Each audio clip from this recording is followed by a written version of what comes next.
I think there's something in America that we've lost is just having conversations, right, on an even kill, even playing field, right, and just communicating words together in person, sort of like we're doing now, versus like a text paragraph of a text, right? So you could get so much more accomplished in this platform than word. And I think it might be a mix of tolerance too, just because when you've helped so many people and then you realize you're the one that's always helping, and when you need something, actually need, not want the help or attention, need it, it's never there.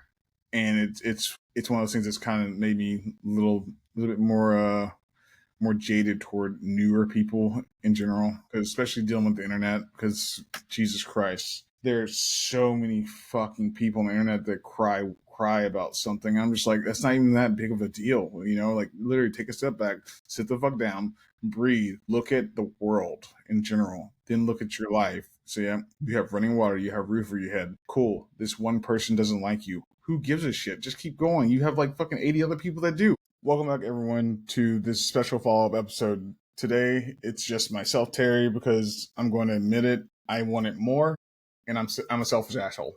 When it comes to getting to know someone's story in their life, you want to take care with it, you want to find time for it.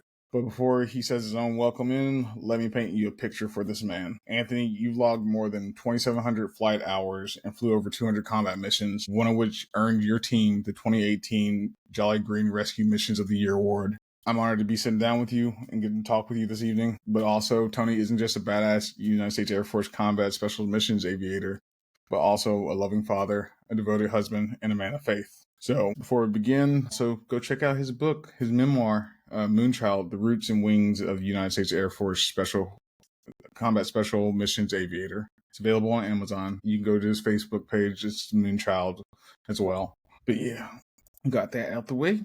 All right, Tony. Somebody. It's been about 2-3 weeks since we last talked on the podcast. We've been keeping up with each other kind of every other day or every couple days. Yeah. So what's been going on with you, man? How have you been doing? I've been doing good, man. Thanks for being flexible and getting me back this week, man. It's a real honor to be here. And like I said, I enjoyed last time, and I'm sure this one will be just as lit, So thank you. Just as lit, Lord. Yeah, it should be. So a couple of times we've been referencing like things you've been doing, everything that's been going on.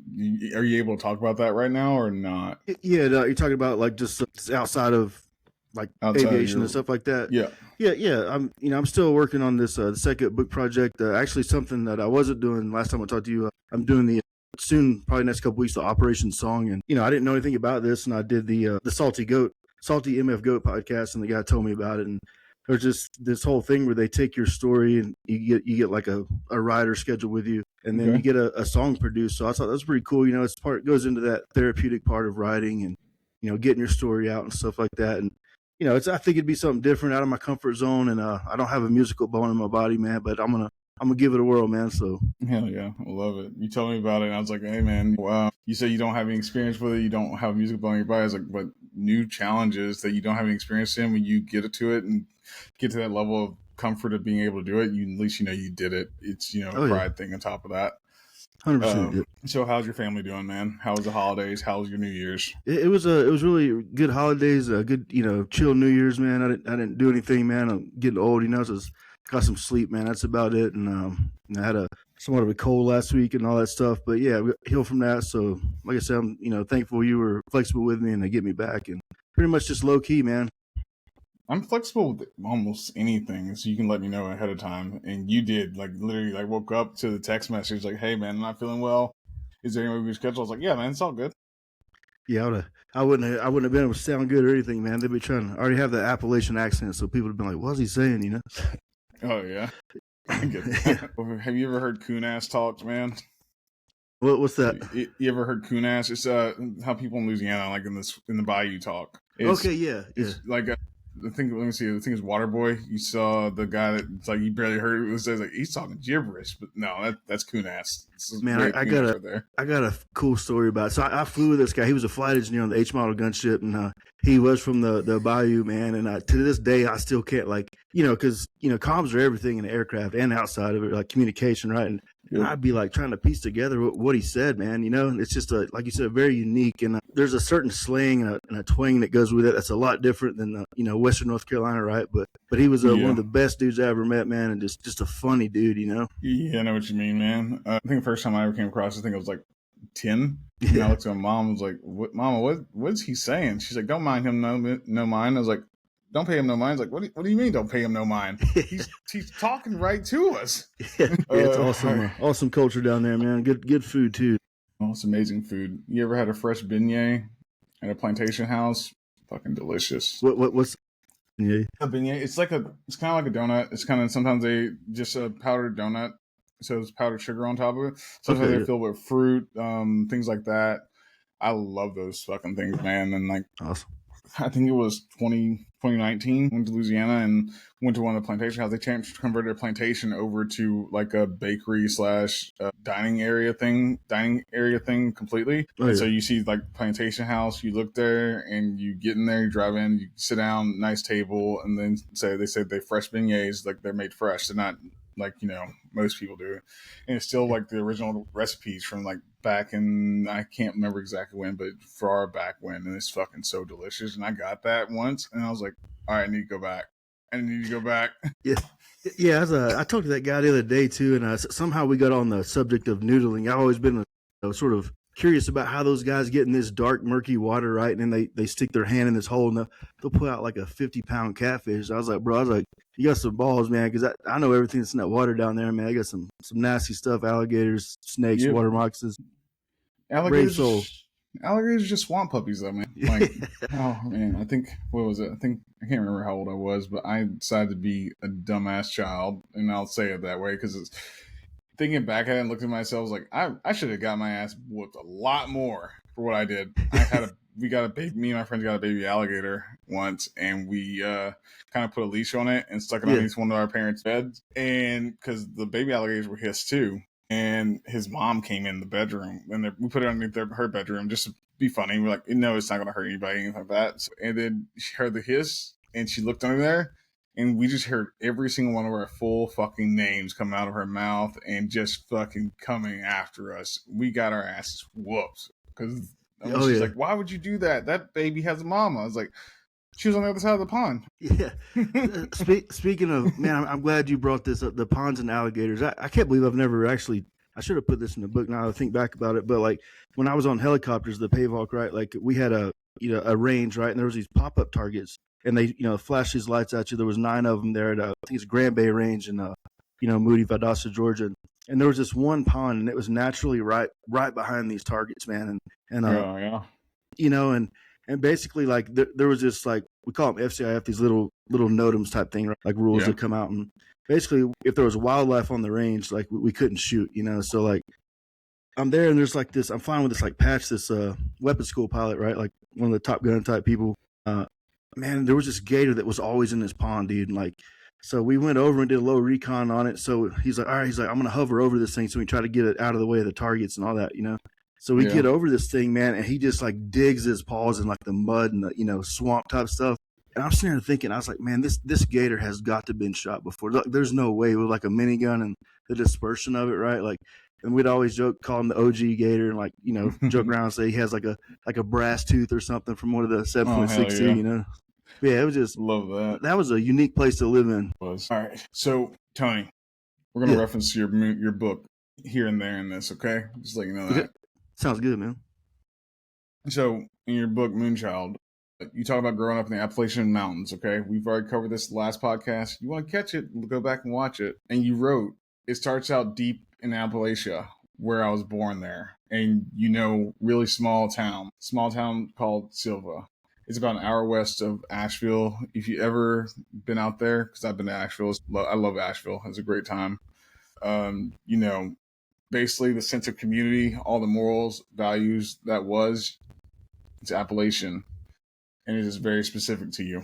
So you grew up in a town that basically, it wasn't one of those things where people learned it like the hard way like they do nowadays. It was kind of instilled in you from childhood. How are you instilling that into your own child, like in ways now. So basically, what was some of the lessons I learned as a child that I carried over?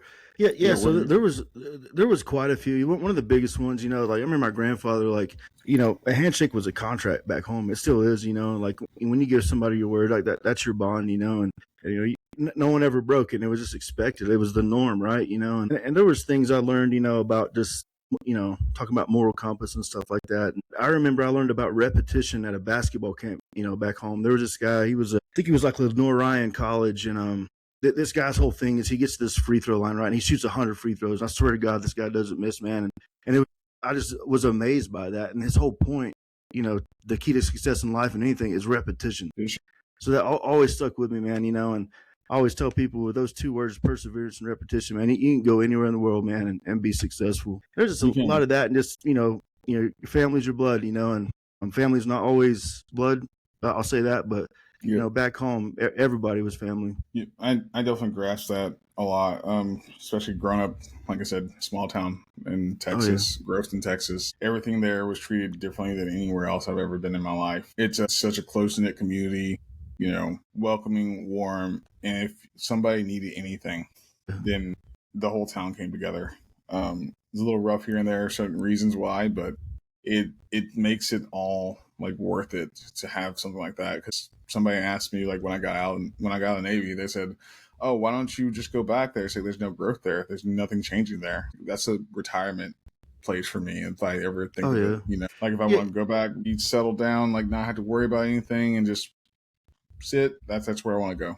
And I think sometimes I'll mention this, like back home, like our high school, for example, we had a bunch of hillbillies, right? Then you had like the Eastern Band of Cherokee, because they would either go to Cherokee High School or like Smoky Mountain High School, where I went to, and there was just a lot of like lessons about just sort of indigenous wisdom like they had, and this is like their knowledge, not mine. I want to be clear with that, but like the two wolves theory, I sort of learned that back home from a lot of those guys. Basically, the way the story goes is like, every man or woman has two wolves, right? Like you have this positive wolf that's, speaking positive words, doing positive things, right? Then you have a negative wolf is often, that voice in our head, the temptations or how we make bad decisions. The one that wins, like they say, is the one you feed the most, So it always took that with me, like always in the back of my head. I still made bad decisions growing up, getting older, but that's always there to remind me though, Well, you say you've always made bad decisions and stuff like that. What do you mean by that exactly? I mean,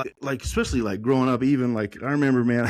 So like there was this mailman, right? I don't know if I should tell this or not, but basically, do you remember like the first the Talon paintball guns? Yeah, like the single pump, right? So me and my buddies, man, we would get like these paintballs and freeze them. And I can't tell you why I did this. I thought it was cool, and I was young and dumb, and we lit that guy's truck up, man, and like. There was some community service and just stupid things like that I thought was exciting and adventurous, But again, that probably is part of growing up, and honestly just decided later to go heavy on the drinking, as much as I like to say I didn't, that's part of one of the biggest things that I realized I'd messed up was drinking that much in abundance, right? Where, it was more than just a habit. I'll say that, at the later part of my career. Yeah. I get that, man. I mean, I've done plenty of stupid shit. I say it all the time. And I tell people stories here and there, and they're just like, "How did you not die?" I was like, "I don't know. I really don't know." Because we would, me and a couple of my friends, we'd sit around and like, I don't know if you remember the Alchemist cookbook, like back in the day, like mid 90s to like 2010-ish area, they were out, and then they started getting banned and everything like that. And you go on a list if you bought it online, things like that. And it's like we had one, and we're like, "Oh, let's figure out how to make this stuff." And we did do it, and we started making bombs, things like that. And that's what got me interested in like chemical makeups and stuff. And actually, if it wasn't for that, I probably wouldn't have been so good at like chemistry and everything like that and math growing up, because that's what started my interest in that. And I just look at it as like, yeah, this is fucking great. And then now thinking back, I'm just like, how do I have all my fingers? Yeah. Yeah. Did you guys do the bottle rocket wars where you get like a Coke bottle and shoot each other with bottle? Yeah. Bottle rocket wars, Roman candle wars, things like that. BB gun wars in the house. Yeah. It was, you name it, we did it, man. But back to the alcohol thing. I was actually talking to this guy today about it. About like. I was talking about how much it robbed me of just this time, and just like I would always wake up in this feeling, man, like who who do I owe money to, and who do I need to apologize to? Those two questions. If you've ever been, that guy that has to ask himself when you wake up like that, it has a terrible feeling, terrible place to be. And I just think about all the decisions, and I'm not sitting here saying like drink is bad. Like, I'm not here to do that or anything. But to me, I was always a lightweight, and there was always in excess for me, and I definitely abused that, and definitely made some terrible decisions with that. So. Yeah, the thing about drinking in abundance like that, it's a lot of people, I think they start out not ever realize that there's a limit, and usually you start young, you don't have a limit, you feel invincible. Let's just not even lie about it. You feel invincible, you feel like, this is great, I have this feeling, and then either you love the feeling, or some people I've seen, like they get a little buzz, going on, they're like, it's not for me. I was like, you had like 3 drinks, are you okay? Like, are you human? Kind of thing, But then I realized, like, okay, cool, maybe drinking's not for them, and they just never touch it again, or they do it like once in a while, long while, like celebrations, things like that, and just have like 1 glass or 1 shot and be done with it. For myself, I think the first time I ever had alcohol was probably, I want to say 16 years old. Like, and it was dumb kid thing again. Mom had Coors Light in the fridge, and she never counted. I knew she didn't count because at that age, that's when Dare was a big thing in school and stuff like that. And I started throwing a beer a day or something. She never fucking realized it. Mom, if you're watching this, I'm sorry. But one day she asked me to grab her a beer, and I did. And she's like, "You've been drinking?" And this is like a year or so later. I was like, "No, why?" She's like, "How you holding it?" Oh yeah. So I was like, God damn it. So she got me there. So it's one of those things. I was like, all right, cool. And I'm just like, I'm a young, dumb kid. Of course I'm going to lie. I'm like, no, I haven't. And because there's in my head, it's like, nobody can prove it. So. Yeah. And I think too, like along the same conversation, the same line is like, I think a lot of us, right, especially in military and all this stuff, these uncommon jobs, right? It's all or nothing type scenarios. In my mind, it was always like that. Like it was like, oh, this lie I would tell myself, well, you could deploy 3 months and not drink, so you can't technically be an alcoholic. But the reality was, when I got back, you get the shakes, and I equate it to like, certain people have, I call it the bug, and if you've ever had that bug, that level of addiction to it or something like that, you know what I'm talking about. It's like I said, there's no being social, none of that stuff. So I just like all or nothing, Yeah. For me, I think my 22nd birthday is when I realized I liked alcohol a lot. I drank a lot. I drank a lot of Jack. That was my poison. I switched from Jack to Jameson later on because I realized when Jack, I don't know why, it's just Jack. It's just regular Jack Daniels too. It's when I drink a lot of it in like abundance. I'm a dick. I'm not just a dick. I'm a dick, and I'm sloppy. And now, trust my best friend sent me a video of me on my Dirty 30, and he said, "You remember this?" And I was like, "Why do you still have that?" He's like, "Just to remind you every year never to do it again." I was like, "I don't even like you." I don't like you anymore. Yeah, man. And I remember like just, it was everywhere too. I remember landing right, and we would debrief. There's being our flight system, there was a 12-pack in front of us, and it was not really a problem at that point. But later in my career, like I saw it escalate. I knew I was escalating it, and to the point where I had to face the fact that I had a problem eventually. Did you have constant enablers around you that said it's okay to just have one more drink, or say, "Come on, let's drink with me," or did you just do it on your own? I would do it on my own. That was all me. Just saying a few is okay. It would start out like that, right? That 2 wolves theory, right? Like the bad one. Oh, you can deploy this long and not drink. You're not an alcoholic, or you can, you don't have the shakes yet. If you know the shakes, what I'm talking about. It's a terrible feeling. Yeah, but I was always lying to myself about it. I mean, I think we all do though, to a certain extent, because we're escaping something. Yep, 100%. It's one of those things of, I had a lot of enablers. I had a lot of fucking enablers, but at the same time, it still is on me. It's me who chose to do it, because I can say no and just close the fucking door and just not have to worry about it. But I said, you know what? That's peer pressure and everything like that, but it's still the person who actually chose to do it. So it's on me. Yeah. So I have a lot of regrets that I haven't really dealt with yet, that I'm trying to come to terms with, which there's no way of going back in time to change it. But I'm like, okay, cool. I can make it better, and I can make sure I don't ever do this stupid shit ever again like this. Oh yeah. So yeah, but So when did you meet your wife, if you don't mind me asking? Yeah, so I'd met her once at this party before, nothing came of it. But one of the ones my trips there, I think it was 2014, 2015. I'd come back from the Kuwait trip, the ISIS, conflict or whatnot. And one of my buddies was having a barbecue, and he's like, hey, he's like, there's these girls want to play basketball, and you come over, and it was really more about the girls, and we were gonna basically Eastern New Mexico University where she was going, and there was this gym, and like, we played like 3-on-3 stuff like that, and I'd noticed some terminology she had, like like reservation dollars. They talk about like "scoed in" is a creative way of saying "let's go then," but it's shorter, and like "let's do this" as in like, let's do this, and we were walking across the catwalk, and I remember like I'd asked her like, yeah, are you native? Because I grew up around a lot of that, and she said yeah. And at that moment in the spot, I knew that despite being in the friend zone for like forever, it felt like. But yeah, it's always happens like that, man. Like, yeah. I think it's funny. I think that right there itself is fucking funny because these people that like have these long-term relationships, and like some of the guys were the guys in their friend zone, and like it's funny and true. Like everybody always says, "Well, that's my best friend." The girl says, "Oh, that's my close friend." Blah blah. And then we look at it like, he likes you, right? Like he's doing all this random things that talking to you any hour, stuff like that, being there for you, supporting you, everything, like being there, actually being their true support, and you don't see a way of being in a relationship with them or just determining the relationship, saying, hey, we're not going to be that way. You just kind of kept it open, and those things kill me so much. Oh yeah. I made it obvious too, man. I remember like because she worked at a bank, Wells Fargo there, and I would go and sit there and wait for an hour and a half on my lunch break till she could get free to go get lunch.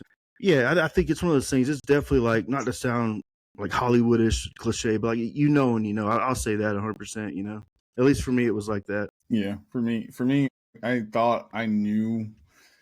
I think back in 2012, I thought I knew, and at first it was a good relationship. At first, like the first 3 years, really good, really positive, supported each other, not just like oh yeah, go ahead and do it. They actually there, like doing the work together. I know everybody's like the military, the spouse don't do anything yet, but there's a lot of stuff we got to deal with and bullshit we got to deal with that nobody fucking wants to talk about or can talk about sometimes because work up for deployments, things like that, where you're going. And she was all in on like the family support systems, everything like that at Camp Lejeune, and always there for it. And then when I went to 19, then when I was in 19, they all the wives so that had their support groups, and most people don't know that about the military, that if you're married there is a support group for it. It's just if you choose to go to it or not. And she was in every single one of them. And yeah, it's funny you mention that too, because like we'd always say like the best intel in the world is the spouses club. Did you guys have those too? Like but yes, they did, and it was a fucking shit show. Because I find out something about a first sergeant from 2 units over, over, and I was like, "What do you mean he did this?" It's like, "Yeah, how'd you know that?" He's like, "Oh, his wife told us." Yeah, it's insane, bro. It is like that, man, 100%. Like holy shit. Yeah, it's crazy. And then because I was PMT of Med Tech, so that means the Marines had to come to us to get checked for like if they had STDs, things like that. They had to come to us. Oh man. And I saw somebody come in, and I looked at it, I looked over, I was like, that's a full bird. Ooh, yeah. And I'm just like, oh. And my chief at the time called me, said, take him in the back office. So, yep. And talk to him. So, yep. Write it up like you're supposed to. So, yep. When you make contact, because when you're supposed to make contact with, if they're transsex STDs or now they're STIs, that you're supposed to contact them, let them know, hey, you need to go get checked, especially if they're not military themselves. Yeah. And he's like, yeah. And tells me about it. It's like, okay, cool. And I just asked the first question, like, are they military or not? Because he had an STI. So, yeah. So he's like, are they military or not? And he's like, yeah. And I looked at his record. It said married. I was like, shit, yeah. Here we go. I was like, okay, do you have a way to contact them? I said, yeah. Well, I need to contact them. And he's like, why? I said, to let them know to go get checked. He's like, oh, I was like, oh, no, sir, we can't go around this one. We need to do this. It's just for health wise and everything that could lead to long-term problem. So yeah. And then I looked at him, I was like, is this person your wife? And he's like, man. He's like, no. I was like, okay, because your personal life, what you do in your free time, is none of my business. So I was like, okay, cool. This is what I want you to do. So yep, you're getting these medication prescriptions. Yep, you're going to take it for 3 weeks. So yep, do not have sex with your wife. until afterwards, and he got your follow up. It was all good, stuff like that. He didn't listen, so Oh yeah. Then his wife kind of started telling the wife's group about it, and I heard my wife tell me about it, and I was like, I have no idea what you're talking about. Yeah. Oh, it's just they find out they have a lot of information. I'm like, if anybody wants to know anything, just be a spouse, actually attend these group things, have the support groups, and actually go there. It's a big Gossip Girl session that it's unhinged a lot of times, but they're supporting each other, but they have a lot of stories that probably should not see the light of day. Yeah, man.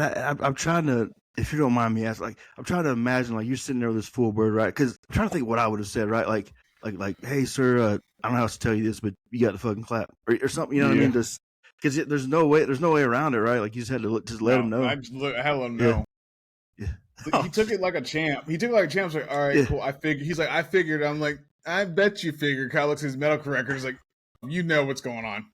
Okay. So we're just going to do it this way and be done with it, and just all good. Don't have to worry about it. Done, everything like that. And then my chief afterwards asked me, he's like, so how was it? It's like, it was just a routine. He's like, you didn't get scared. I was like, no, why would I get scared? He's like, I'm doing my job. That's all I'm doing. I ain't doing anything else but my job. Yeah. He's like, yeah. He's like, he looked at me. He's like, you kind of have a mouth on you. It's like, I know I do.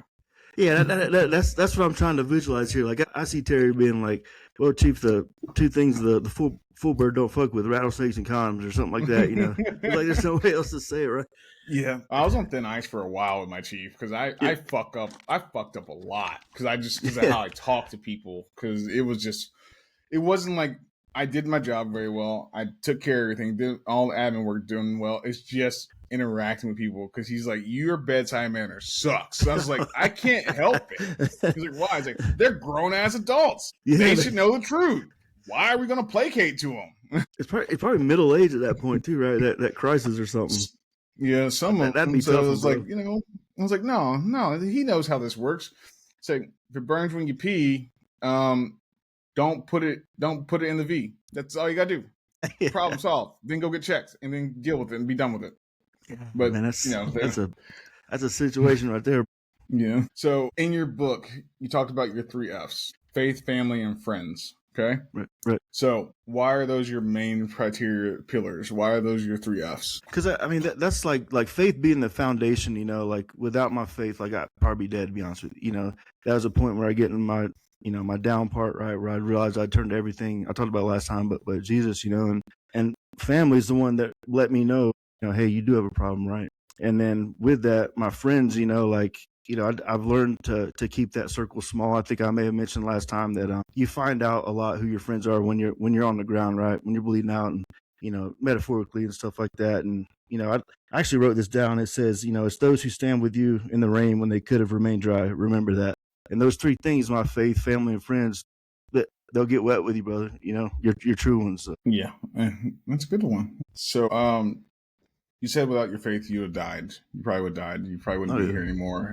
What solidified everything with you for faith to be that way for you, to hold that weight for you, to not just be on a pillar, but to actually hold priority? Yeah, because a lot of it was like, when you make a promise to God and Jesus, right? That's a whole different ball game than making a promise to, like, even a friend at that point. Because to me, I believe there's consequences with not owning that contract. Especially with Jesus. And there was something very spiritually happened. I talk about Matthew 11:28 there, and where I could almost, like, I just watched The Chosen. I was emotional and stuff like that, but I could hear almost Jesus saying, come to me, all who are weary and heavy laden, and I'll give you rest. And that it just, man, it hit me like a ton of bricks. I cried, man, and I knew at that point that this is something spiritual to this healing part of it.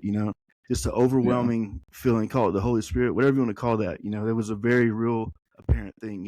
What was that verse again? So Matthew 11:28. It's come to me, all who are weary and heavy laden, and I will give you rest. And there's a couple different verbiages for that, depending which one you read. Okay. It's Jesus talking, Okay, gotcha. I'm really rusty with all biblical terms and like verses, besides like a few. But like I said, it's one of those things that I try to look at it and reference it and see, like, okay, where can I get from it? Oh, yeah. When I do see it. A lot of people look at me because I go a lot on fact over anything else, and they state that you got to believe in something. I was like, I do believe in something. I believe in some people. I believe in like history, like especially some parts of history. I know a lot of it's curved a lot now, and some parts of faith. Because, like I said, from my own standpoint, there's a lot of things that don't add up for me, and I think, you know, I have friends and like an old teacher who literally their life is actually faith based. Oh, yeah. And it's one of those things that they always ask me. It's like, well, you should just try this and try that. It's like, yeah, and I tried, and it's like, it didn't do anything for me. It didn't give me what you described as this feeling of, like, you know, of hope. Right. Yeah. So it's like, that's what faith is really to me. It is hope, you know. I'm trying to think the best way. So I'm, you know, I want to preface this with like, man, I'm not a good example of a Christian. I'll be honest, like, I've lived a very carnal life, you know, and I'd be lying if I said I was a good example of a Christian. But I heard Theo Von, of all people, Theo Von had one of the best analogies about faith, man. He's talking about, like, I don't want to butcher this, but something to the effect of like, you know, why would I want to take that chance, right? Like, you got this supreme being, this God of, you know, of all the universe, right? This creator, like, and they're going to give you this ticket to heaven, eternity, right? Like even if I'm wrong, like, why would I want to take that chance, right? You know, and there's just a lot of just, like, you know, I think even, you know, was it Mel Gibson saying that, you know, the disciples even had a as bad or worse death than Jesus did. You know, they believed in something so much they were willing to die for it, right? Like, to me, that there's got to be something to this, right? And with that, there came comfort to realizing, like, okay, no matter if I die today, right, like, knowing that I'm going to heaven, you know, that was a very realization, you know, of like, everything's going to be fine. Like, no matter what, I could die right now, right? But I'm going to heaven, you know. So to think that and believe that is a relief. It's a powerful thing, and it also brings forth community together. Oh, yeah. Everybody starts believing in it. My thing is, because me and my best friend, he's a man of faith himself. He's passed away. How do we? Because we had this conversation many times from high school till I think he passed in 2023. No, 2021 actually. Yeah. And we kept asking, like, how do we know we're doing the right one? You know, like what happens if, like, you die, right, and then you find out at the end of it that it was the wrong religion that you were actually worshiping? It's not saying it is. I'm just, you know, asking, like, what if? Because a lot of people I ask that question to, they get really fucking angry. Yeah. And I would never. That's a very fair question. I'd never get mad about that. And I think that's what faith is, right? You know, it's believing in what you can't see, right? It's something that's not, you know, physically manifested in front of you, but you know it's there. It's a feeling, it's an assurance, it's a confidence in this thing, this you know, this being. In my case, you know, Jesus. You know, that it is a real thing. And I think about things like, I look at this universe, right, and like I think it takes more faith to believe that was created by, was it two atoms exploding together or something like that, than to just say, okay, God made that happen. You know what I mean? Does that make sense? So it's a belief, and it's a feeling with that belief for me, you know? Yeah, I get that. I know your family is big priority for you. A lot. How has everything been going with your family life, your projects, you doing, because you traveled, I think, from Charlotte, right? Not too long ago? Yeah, I went to the Panthers Tampa Bay game on the 21st, which was a awesome experience. Yeah, I saw those pictures you posted on. You look like you had a good time. It was electric, man. I think they're actually losing the Panthers right now as we speak, or they already lost, but to the Tampa Bay. So yeah, I think they did. But yeah. So the families, how they handle you? Because I don't know, have you done any book signings or anything like that yet? I did. Yeah, I did one book signing, and I'll be honest, man. To me it is overwhelming for them. You know, I could tell that. And, you know, at least I'm at a point now in my life where I can recognize that a little bit, to be like, okay, I need to make time for that first. But I was actually the last couple of days I sort of realized that. But yeah, it is overwhelming for them and me. I'd be lying if I said it wasn't, you know. But I think it's all time management and all just, you know, prioritizing, right. Yeah. Prioritize your family, because you never know. Because sometimes you have a chink in your armor and they can see it, and you might want to have faith they're going to let you know where it is, or at least cover you where it is. 100%. Yeah.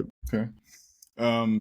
You said friends as well. And for you, your inner circle, your friend group, because everybody has friends, everybody has acquaintances, and then they have those close friends. People say best friends, and usually I say inner circle. Your inner circle, how How involved are they with your life usually, like conversation wise, or just checking up? Yeah, I got like I said, a handful of guys that'll they'll FaceTime me and stuff like that, and every now and then the phone call, and then there's a couple, that's been in some dark places and called me, and we had some really long conversations at like 3 a.m. and I think I may have mentioned that, and it's like when you talk someone off a ledge, like there's a bond there, like to say they trusted you that much to get them help at that point, so it's damn few, I'll say that, but those guys are definitely my rock, and I think they know who they are, and if not, I definitely will tell them. Have you ever failed at that? Unfortunately, I don't want to ask in that insensitive way, but have you talked someone off the ledge and then they get back to a norm and then they still fall off of it? So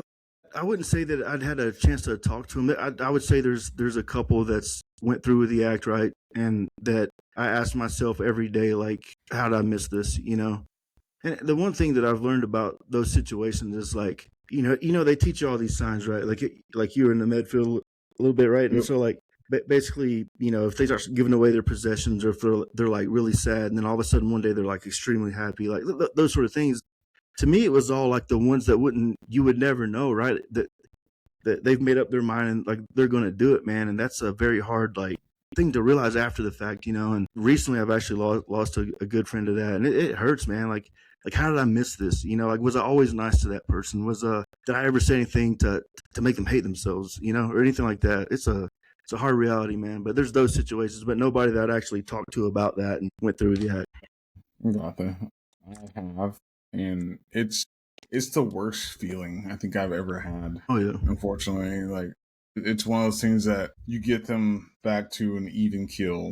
You see them progressing in life. You see them actually like thriving. And then one day you get a phone call and you just try to process every single conversation, interaction you had with them before that. Cause I know I talked to him and her like 2 days before it happened. Oh yeah. And we're making plans to come see each other, everything like that, and like, checking in on each other daily. And then it just happened. And you don't know what somebody's weighing on them. You don't know what's tearing them apart, and you don't know what's actually destroying every aspect of their life, even though they're carrying on like everything's hunky dory. And like you said earlier, like they tell us to look for the signs like excessive drinking, drug use, getting rid of possessions and selling things off or just giving it away, and then just distancing themselves. But those are the obvious signs that you don't know, and those are just sometimes just mania on top of that. Not even to the route of actually suicide. It's the fact of they're going through a hard time and they're trying to process it, but they're doing it in an erratic way. Yeah. And the ones that have made up their minds, that's what terrifies me, because I fear like, one day one of my friends that I talk to every single day is going to do it. And I'm just like, what the fuck? Like we talk openly. I mean, about everything, doubt, problems, like life things, like didn't see it coming. Like I'm trying to avoid that from ever happening again if I can help it in my own power. But right. I know I have to accept the fact that sometimes I just can't do a damn thing about it, and that's the hardest pill to swallow when it comes to that. Yeah, and I'll be honest, man, this was pretty recent. I cried, man, like a baby right in front of my wife and everything, and I still don't want to believe it, like, and there's the questions, what did I miss, and I've always been big on empathy, right? And yeah, I always say that the empathy is the cornerstone of respect and trust. That's what you look for in a leader. That's what you look for in a spouse and a friend.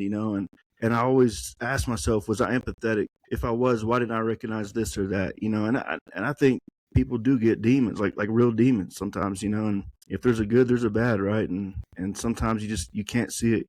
Yeah, that's definitely true. Since we mentioned demons, so far in our interactions together, okay, how do you gauge my demons from what you can see? Because you don't know me that well. Just at face value, demons? Let me think about it.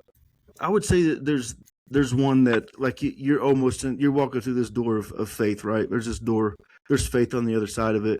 And there's one seems to be just standing in front of it to maybe throw some different ideas at you to believe in this and that, or maybe to believe it's not real at all. I think there's some sort of demon barrier there. And I could be totally wrong, and I'm sorry if I am. Oh, don't apologize, man. I just like honesty.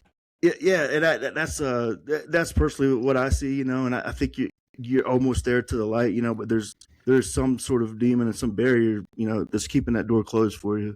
I don't know what that is. I could be wrong, but that's a pretty good analogy and statement on that one. For myself, a lot of it is self-worth problems for myself. And I said this a couple times, like I think like three podcasts ago, because somebody said, why don't I believe in myself so much? Because every single time I do full-heartedly, someone either dies, I lose almost everything I care about and love, and it just shows that I need to gauge myself so much. I need to keep myself controlled in this, like in this box, or else I'm going to lose everything I worked hard for yet again. So, and that's not from a faith style. It's just from life itself. Gotcha. The faith wise of it, it's just because I'm so curious and I want to know more. Because I know there's theologists out there that are just based on Christianity, but they dabbled and looked at every other religion too. Right. So I'm looking at that too. It's like, okay, cool. So there's other people doing the same thing because they have the questions of what if. Because I never think that's ever going to be a bad question to ask. Yeah, I think it's bad to stay stuck on that fucking question because it can eat you alive for years and lifetimes. Because trust me, I'm a living proof of that all the time. It's just, I just want to know more. And I know everybody says you can't learn everything, and I know you can't, but you can learn as much as possible and get ready to pass it down to someone who's going to need it one day. And that's kind of where I see myself a lot. Instead of being that one to help somebody find like enlightenment fully, just knowledge base for their tool belt, to where if they're struggling with something or dealing with a hard time, then they know they can, have this for them for those times, even though they don't need it at the moment. It's better to have than not need, though. Yeah, and I think you need to give yourself some credit with that, Terry. Like, I mean, you got a successful podcast, right? People are interested. I like it, but I think I've told you even before we did the first one, like, man, it's a good podcast. Like, I want to do this one, and a lot of good feedback, man. And you got a platform where people, they hear your words and your thoughts and your beliefs, and you never know who you're going to make a difference in their life, man. And I'm sure you've reached people maybe not even know it, so definitely give yourself some more credit, man. You're doing good. I will try my best, because I talked to Dib about that same exact word. Somebody used almost that same exact wording with me a couple of days ago. Me and my other friend who have the similar mindset on that, we both said, no, we didn't do enough yet. Like, we don't feel like it's enough. And that's another thing that I know is a pride thing. I think the last time I talked to you, and I believe it was Juju, the boss lady, right? Like, she told me that, you think this about yourself back then, and, you're supporting these guys, or why aren't you good enough, right? And there was always this, even to this day, I struggle with that thought, like, I haven't done enough, right? Like, to, like I said, what's this brief mortal life if not the pursuit of legacy, right? And that, to me, that's what matters, and I think about myself that way. Still, I'd be lying if I didn't. Yeah, and that's what I have a really close best friend who's a professional football player, and he tells me all the time, like, you're doing so great. And it's like, yeah, but I just don't feel like this. And he tells me, I feel like that all the time. It's like, bro, you're making billions of dollars a year. You're fucking loved and adored constantly. You have a beautiful fucking family, beautiful children, about to get fucking married. Why would you feel like that? He's like, just how I feel about myself. I was like, I don't understand why. And then we sat and talked about some mental issues and stuff, like mental health stuff and everything. I was like, I never would have thought that about you, ever. He was always the one high energy, happy, the one that says the fucking dumb, childish jokes just to make everybody laugh and say, what the fuck is that? And then, I started piecing together, like, that makes sense. Usually the happiest ones are the ones that are most sad. Oh, yeah. Yeah, so, man, I've never thought about that. That's a really... Man, that's powerful. I would say writing a book too, like I did my best to put the good, bad, and the ugly in this book, right? And you start looking at it, like maybe I have done something, not to sound like that or self bragging, but just to be like, man, like maybe I've got a book out. It's like people ask me, like, even a gunner I flew with, like, hey man, do you realize, like, you have a book out? Like, you published a book. Like, I still think it's not that big a deal, right? But like, to him that was, and that made me feel like, okay, like I've done something, right? Like something worthy. And I encourage people, like, to get their life on paper, man, because that's what lives forever. Yeah, I get that. I struggle with that though, because like I said, there's a lot of things unresolved in my life that I want to resolve. Gotcha. Fully. And then a lot of people say you can't resolve that. So there is a way to resolve it. I've thought about different ways to do it, and I'm going to do it one way and try my best to. And if it doesn't happen, then I know not meant to be. And it's one of those things, like I tell people all the time, like in their relationships, like, you can't always get closure. And this is one of those things of, like, everybody telling you can't always get that. It's like, yeah, but I can try to make it up for what I did do. Yeah, it's a very hard thing to do, to talk about yourself, man. I'll be honest with that. That is a hard thing to do, you know? Yeah, I've come, I think the last year, I started doing it more in therapy, writing more on my stuff, what I deal with, my mental health issues, things like that, my diagnoses, and saying, you know, if I would have known some of this stuff, like maybe like 15 years ago, I'd be a completely different person. Probably wouldn't be so, I'll just say it, like, so completely fucked up a lot, and like have better trust in people, probably have a lot better empathy. Because I do show empathy a lot to people in need, but I think it fades away way too fast before anything can be resolved. And, you know, I think it might be a mix of tolerance too, just because when you've helped so many people and then you realize you're the one that's always helping, and when you need something, actually need, not want the help or attention, need it, it's never there. And it's one of those things that's kind of made me a little bit more jaded toward newer people in general, especially dealing with the internet, because Jesus Christ, there's so many fucking people on the internet that cry about something. I'm just like, that's not even that big of a deal, you know? Like, literally take a step back, sit the fuck down, breathe, look at the world in general, then look at your life. So yeah, you have running water, you have roof over your head. Cool. This one person doesn't like you. Who gives a shit? Just keep going. You have like fucking 80 other people that do. Yeah. I actually heard a SEAL say this on a podcast. He said, you know, 10% of the people are going to mother F you no matter what you do. You're damned if you do, damned if you don't. So just full send it, you know? And I've learned with the internet, man, the bots are terrible, man. Like, who's to say these people with this negative thing is not some AI or some guy's got something set up just to hate on people? There's things like that out there, and you know, and I know they say, like, when you get in this game, right, whether it's podcasting or writing or internet in general, like don't read the comments, and that's a hard thing for me not to do. As vain as that sounds, like I want to know if this resonated or not in the end, you know. And that's how I am. I look at every single comment. I look at every single repost, where it goes, and I look at the interaction, not just for analytics, just for personal, you know, criticism, you know. And it's just, you know, if there's something that I didn't say correctly, that didn't land right, because I know I talk in a way that most people can't follow sometimes, where they say I'm overcomplicating it, but it's just how I am. And it's like, I'm sorry, I'd rather spit it all the way out in a long sentence. That way every single detail's there, and then you can figure out how to work with that. But it's just...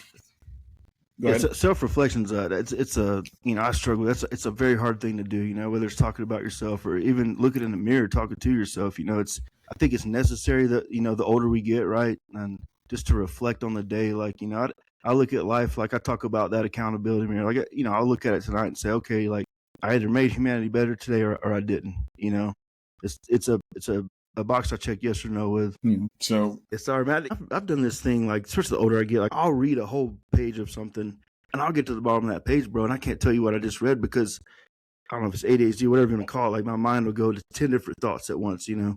I learned there's ways to actually train yourself to not do that. It's a long process. I'm not going to say it's like, oh yeah, ABC problems, you can deal with it. But it's finding ways to make yourself focus. Because like for me, reading a book, I have to be like doing something else while I'm reading the book too. And people see me, like I'll sit in Discord and I'll be working on something and I'll have something playing over here for editing wise to listen to it. And then I'll be doing something else over here. And then I hear it and I go there, change it and do everything else. And then people are like, how are you doing all this shit at one time like that and keeping it going and not losing track? And then I just say, huh? And they're like, you're not listening. So no, not to y'all. Yeah, and I think multitasking, especially like, you know, in these type of jobs, right? We've learned to do that so much, right? Like, you know, what drives my wife crazy, man? There'll be like 5 radios going, or like, you know, 5 different radios, let's say flying, right, in the gunship. You're listening to all these different radios, and you really learn. It's something you can't teach either, situational awareness, and you'll pick up on like, this is important, that's not, this is important, that's not. And you just know, and like, you know, selective hearing, whatever you want to call that, and then you can repeat, you know, what your spouse just said when they think you weren't paying attention. Like, it's a small win there, but you know, it's something that's, I think, ingrained in us, right? I've had that happen so many times. You weren't listening to me. Say it all back to him, like, oh, yeah. You were. It's like, man.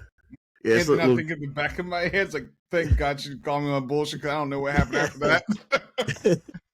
It's like Bill Burr. He's like, my wife was nagging me and everything like that. Like, it was just normal conversation talking about her day, and all of a sudden you hear the octave go up, and you're like, that's a question for me.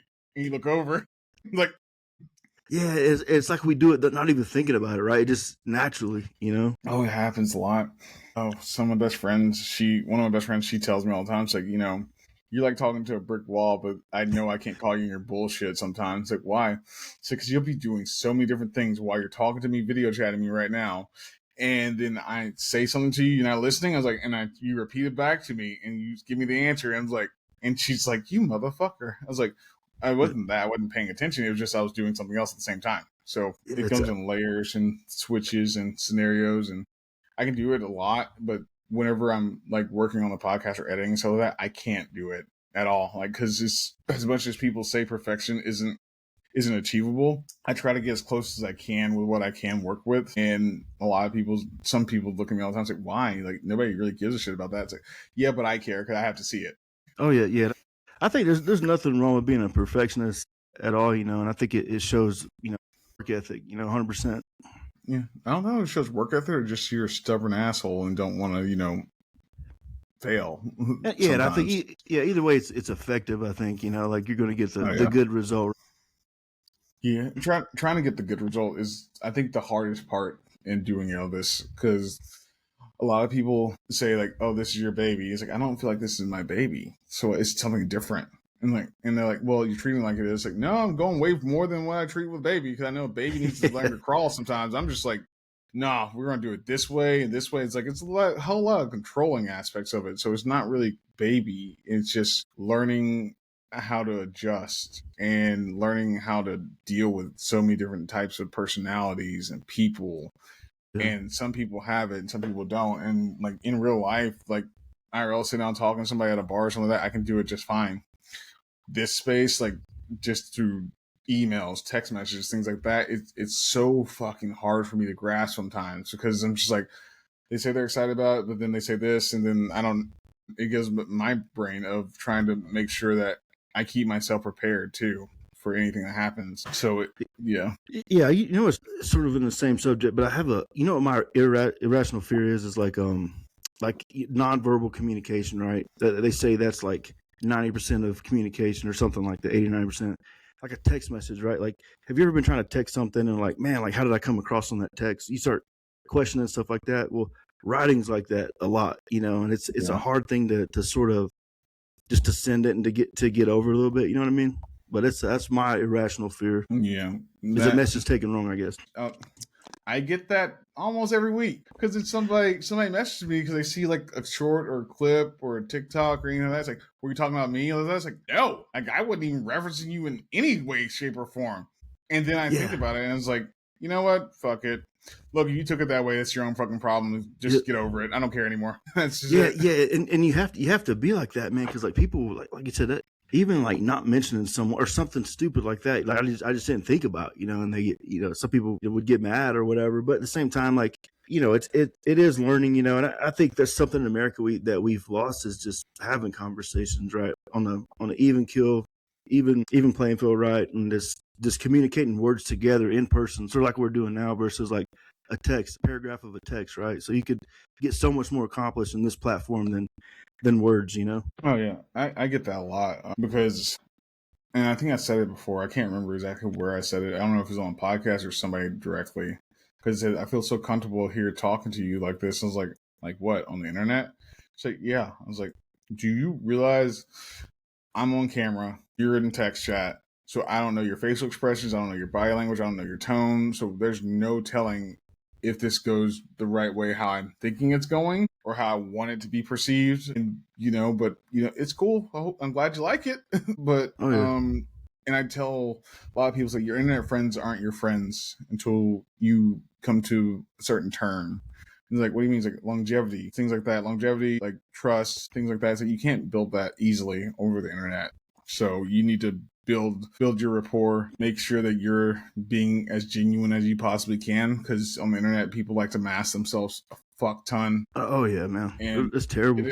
I did it for 2 years thinking that that's the best thing for me, and then I realized something's like, fuck it, what's the problem? What's the point of doing that? I'm not doing that anymore. I'm not focusing on that one anymore. I'm gonna be myself unapologetically, and if they don't like it, they don't like it. That's just it. This weren't meant to be. Yeah, and I've learned to be, you know, at first, man, I was terrible at this, to be honest with you. I still may be, but like I've come to realize like it is what it is. You know, I am who I am. I'm a 43-year-old retired Air Force dude that flew in a gunship, that, you know, somehow an author, and I'm a skinny fat guy for life. You know, I could give you all these reasons for people to take digs at me, but at the end of the day, it's we're having this conversation, you know, and people are still hearing your words, you know.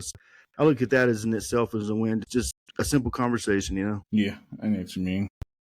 It can be win. Like for myself, like I find the negative in anything, man. I can find a negative in anything. Somebody's like, they gave you a flower, and just go fucking left field with it, just like in my brain. I don't say it out loud anymore.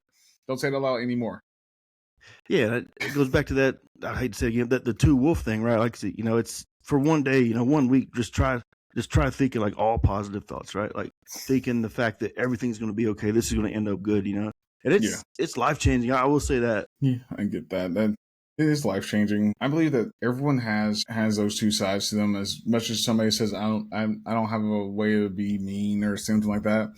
No, look, I was like, don't think of it like being mean. So what is it? Sometimes people make you the villain no matter what. Oh, yeah. Just because you either choose to stand up for what you believe in or stand up for what's right, you're going to be villainized by somebody else. Once you accept that, it's not that hard anymore. You have your boundaries, you have your way of keeping yourself accountable, and then choosing to let somebody, make sure everybody else around you is accountable as well. Oh yeah. So, and I think people respect that more, right, than this like it's always sunny and 75 type, you know. But I know that's part of being positive, but the same time, you do have to take a stand eventually for what you believe in, and like we're saying earlier, like people, there's always going to be a hater or two, right? And if one person's not hating right, then I would say, okay, I'm doing something wrong. If there's no, that's a debrief, an aircrew debrief, right?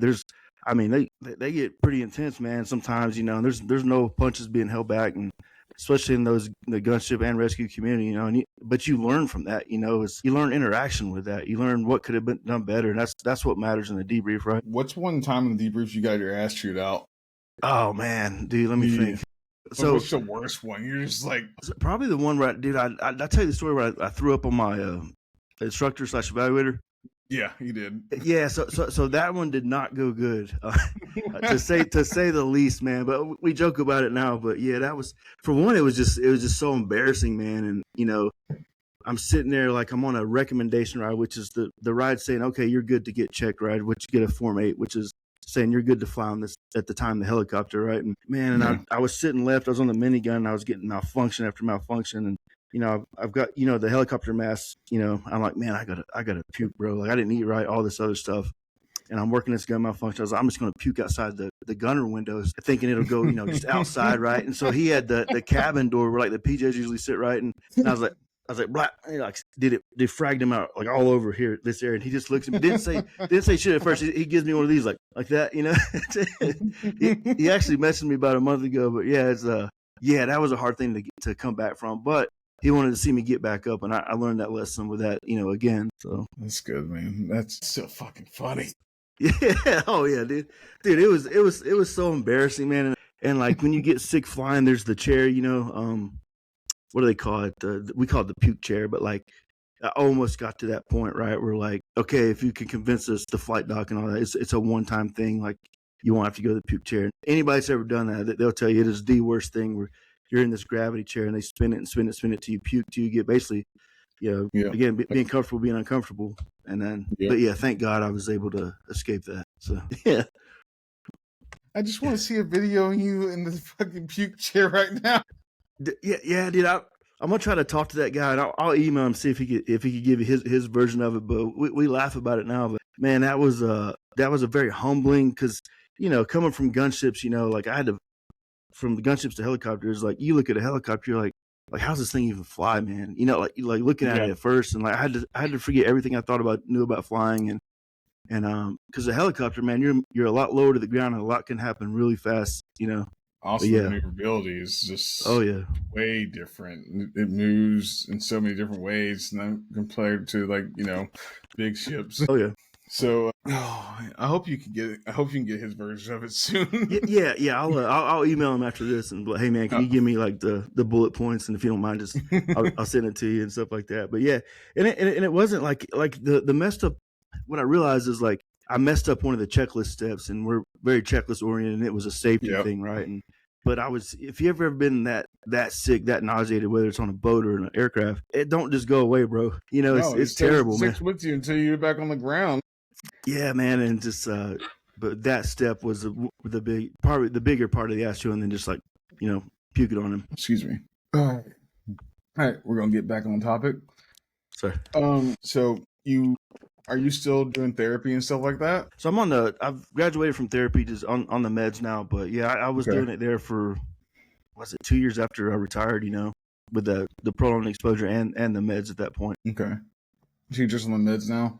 Okay, yeah. That's good. That's a good step. That's a progressive step. Yeah, and it's a cool feeling when you get to that last, I look at it as a check ride too, this mental health professional. This was with the VA at this point, saying, hey, like, I think you've made a lot of progress, you're good to go. Just a sense of like, okay, the normality of it, like just being social, and I'm not going to like freak out during a conversation or a situation, just things like that, Yeah, I know. So take me through how it was first starting to go to therapy before. So before therapy, were you like me, where it's like, fuck that, I don't need it right now, like I'm good? Yeah, there was this bravado thing and this chip on my shoulder I had, and I think I talk about in the book there too, like the first time I go in there, man, I'm like, what does this lady know about mental combat, mental health, and does she even know what a gunship does or a rescue helicopter does? And then they let you know, like, hey, like, you wouldn't go to the cliche analogy of a dentist to fix your car, right? And when she said that, I was okay, cool, I'll give it a chance. And then once she pulled the hard part to say, in the loud part out loud, I like to say, after that moment, right, I realized like there's something to this. I felt better, it's a progressive thing, and you start feeling better, man, and you start realizing why certain things are, and I'll be lying if every answer I got, every question I had got answered in therapy, but it didn't, but yeah, it at least gives me a different approach and different view of all this. Yeah, that's the main thing. I saw an interview from a psychiatrist, a well-known psychiatrist, I can't remember the name. They said sometimes it's that therapy isn't always there to help. The therapy is there for you to acknowledge sometimes, because sometimes that's all you need to do, because people are so set in their ways, they don't see the outside, they don't see anything else. You never know which way it's going to go. For myself, it was, realizing that I had a lot of survivor's guilt, and a lot of depressive issues and, mental health issues that I never even fucking thought about, because I was like, no, it's just how I am. That's how I literally, in my head is like, no, I'm just like this. And then, I sat down with a couple therapists. I've been through, I think, 17 different therapists, and it was some because of moving, some because just couldn't get a word in. Some of them, they're like, you need to do this. I was like, are we not going to let me talk? Yeah. And that's their main job too, right? Is to listen, and then give you, some feedback with that. But yet it's a very, like, what is it? Like any 12-step process, isn't like the first step always like to acknowledge the fact, let's say it's drinking, right? Like I acknowledge the fact that I'm killing myself drinking, right? That's a hard acknowledgement, that it's scary, but once you acknowledge it, you're able to face it, and I look at therapy the same way, once you find that demon, that root cause, and you face it, man, and like, I was running from it, to be honest with you, and once I faced it, I got more comfortable with it, right? Yeah. So it took me, like I said, 12 or so therapists, and it went from there to, I finally found one that literally sat down with me. He's like, went through my record, everything that. Before that, never had therapists actually do it. They just skimmed over the notes from previous therapists. And they looked at me and was like, you're not bipolar. I'm like, what? And that was the first thing she said to me. I was like, what? And she's like, she just looks at us like, PTSD, TBI. I say, yep, you're not bipolar. What do you mean? So, because everything you told these therapists, you hear things sometimes, but they're not there. You sometimes see things not there, and you actually go check, and just instead of like saying, oh, it's checking my brain. So yeah, I have to go check. So something's in my house. I'm not going to just let it be there. And then she's like, let's do this test. I was like, okay, cool. And she did the test, got done with it, and she's like, yeah, you're schizophrenic. I'm like, what? So yeah, she's like, I know some of your symptoms seem like bipolar or BPD, borderline personality disorder, but you're schizophrenic, hun. I was like, what? Okay, what do you mean? Like I'm crazy and I'm got like this going on? No. She's like, answer me these questions. If you're not on a routine or schedule, how hectic is your life, honestly? It's like, oh, it's fucking hell. She's like, when you got out of the military and you had all this freedom, how was it for you? She's like, oh, I completely deteriorated. I went straight to drinking instead of dealing with anything. And she's like, okay, there's your coping mechanisms. Like, yep. She's like, when did you get to yourself being like able to cope with being around people? It's like, when I got Apollo. So why? I said, just hanging out with Apollo all the time. She's like, but what did you do with that? And she made me break it down every single step. What I did with Apollo is like feed him, walk him, and I have him on a schedule still with you to this day. It's like that. She's like, yes, you put yourself in a routine without doing it. Luckily, and she's like, it's like, what do you mean? It's like, and she's like, well, I see here all the attempts that you try to take your life. I said, yeah.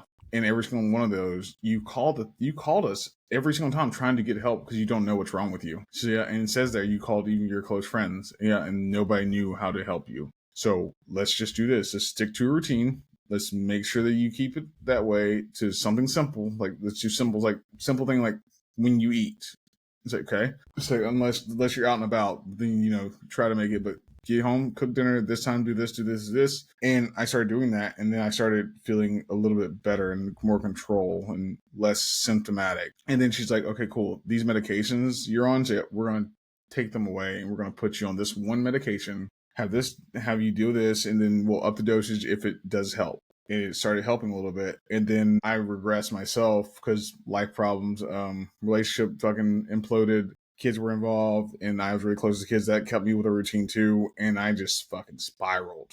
And I mean, to the point where I wasn't just planning to end my life. I had everything I needed to do it the way I wanted to where there wouldn't be a mess. There wouldn't be any cleanup and everybody knew where I'd be instantly. And I completely disconnected from every fucking person that cared about me at the time and just ghosted. And my friend, she called me. And I was like, what's up? She's like, your text message scared me, so I'm calling you right now. I was like, cool.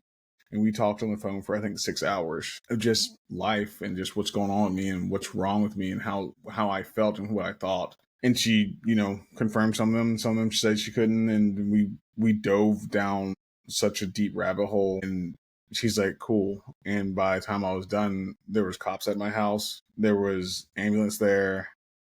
And then I'm just like, how did you know where I was? Because nobody knew. Nobody knew where I lived. Nobody knew anything like that. And she's like, I contacted your ex to figure out where you lived while we were on the phone, just to get your address. And then I made sure that they was a priority to come make sure you're good. So now you're going to go with them. You're going to sit probably 72 hours. So, yep. And then when you get done, you're going to call me. And then we're going to figure out what we need to do to get you back right. Yes. Yeah. Yeah, that's a friend right there, bro. That is the definition of it. You asked me about friendship earlier. Like that sounds like one of your 4 quarters and not 100 pennies, man. And that, I don't know why I didn't think about this earlier, but there's this thing about the movie Tombstone. I heard this guy talking. We're talking about friendship, right? And this is like that lady to you, and this is the whole point of friendship. I would assume, but this guy named Joe Stan 44. If you don't mind, I'll read it. Go ahead. And I've been thinking about what this guy said forever, but he says, basically, Tombstone is one of his favorite, the movie scene of all time, and the movie Tombstone. Yeah, it's a great one, right? And there's a lot of lessons learned, and this guy broke it down about friendships, what he's getting at, and he put in the movie Tombstone, Wyatt Earp and Doc Holliday getting a shootout down by the river with the Outlaws. After it's over, Jack Johnson says to Doc Holliday, "Why are you doing this, Doc?" Doc Holliday responds, "Because Wyatt Earp was my friend." Jack Johnson says, "Well, I got tons of friends." Doc Holliday says, "Well, I don't." See, he understood that if you have 1 or 2 people you can really and truly rely on and truly show up, like in your case, then you've got everything in the world, brother. So that's where I get, it's the same thing as it's the ones that stand with you in the rain when they could have remained dry. Yeah, I agree with that. I agree with that, and I can really put myself in those shoes because it's the truth. Because I don't have many real true friends like that. Like now, I know I do now that I've stopped being a complete dumbass and self-centered and saying poor woe is me kind of bullshit. But now I've just hold myself accountable on every standpoint now. And some people say I'm too harsh on myself, but I was like, I need to be. That way I know. Because if I'm not being self-aware of what I do, what I say, and how everything's taken, then I can do more harm than I can do good. And that's what I want to do in all this, is provide some good help, try to make sure that everybody knows that, look, just because your message isn't going out to like one person that you want it to, it's going to go out to somebody fucking else that probably needed it. And it's one of those things that I tell people, like, just say it. Like, what's the worst that's going to happen? People are going to say that it's stupid, it's dumb, it's not going to work out. Cool. It's not for them then.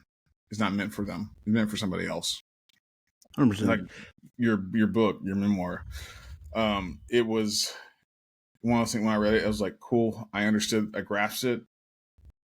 And it made me think more questions of, cool, I need to know this. I want to know more about this, and I want to know more about that. And we've answered the majority of them.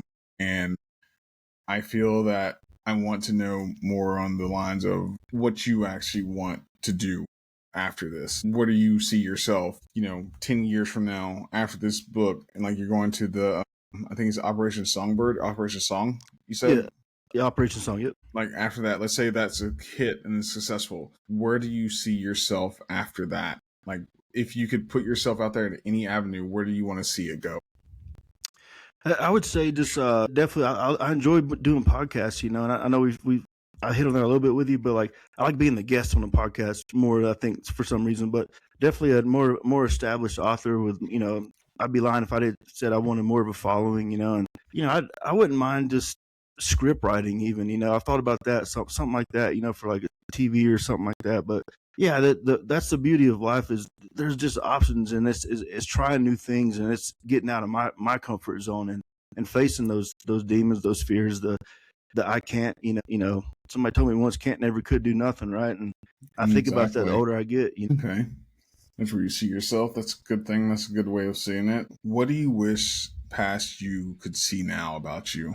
Like, 18-year-old you, and could see now about you that you think he'd be the most proud of? Man, that's a tough one. I would definitely say the resilient part, right? Like just the thinking like this fight of life, right? Like this, we're never out of the fight. To truly believe that, to have that faith in that I'm always gonna to get back up. As cliche as falling down 7 times, getting up 8 is to live by that code. You're going to make mistakes, and the biggest thing I've learned with the mistakes, right, is to don't dwell on them.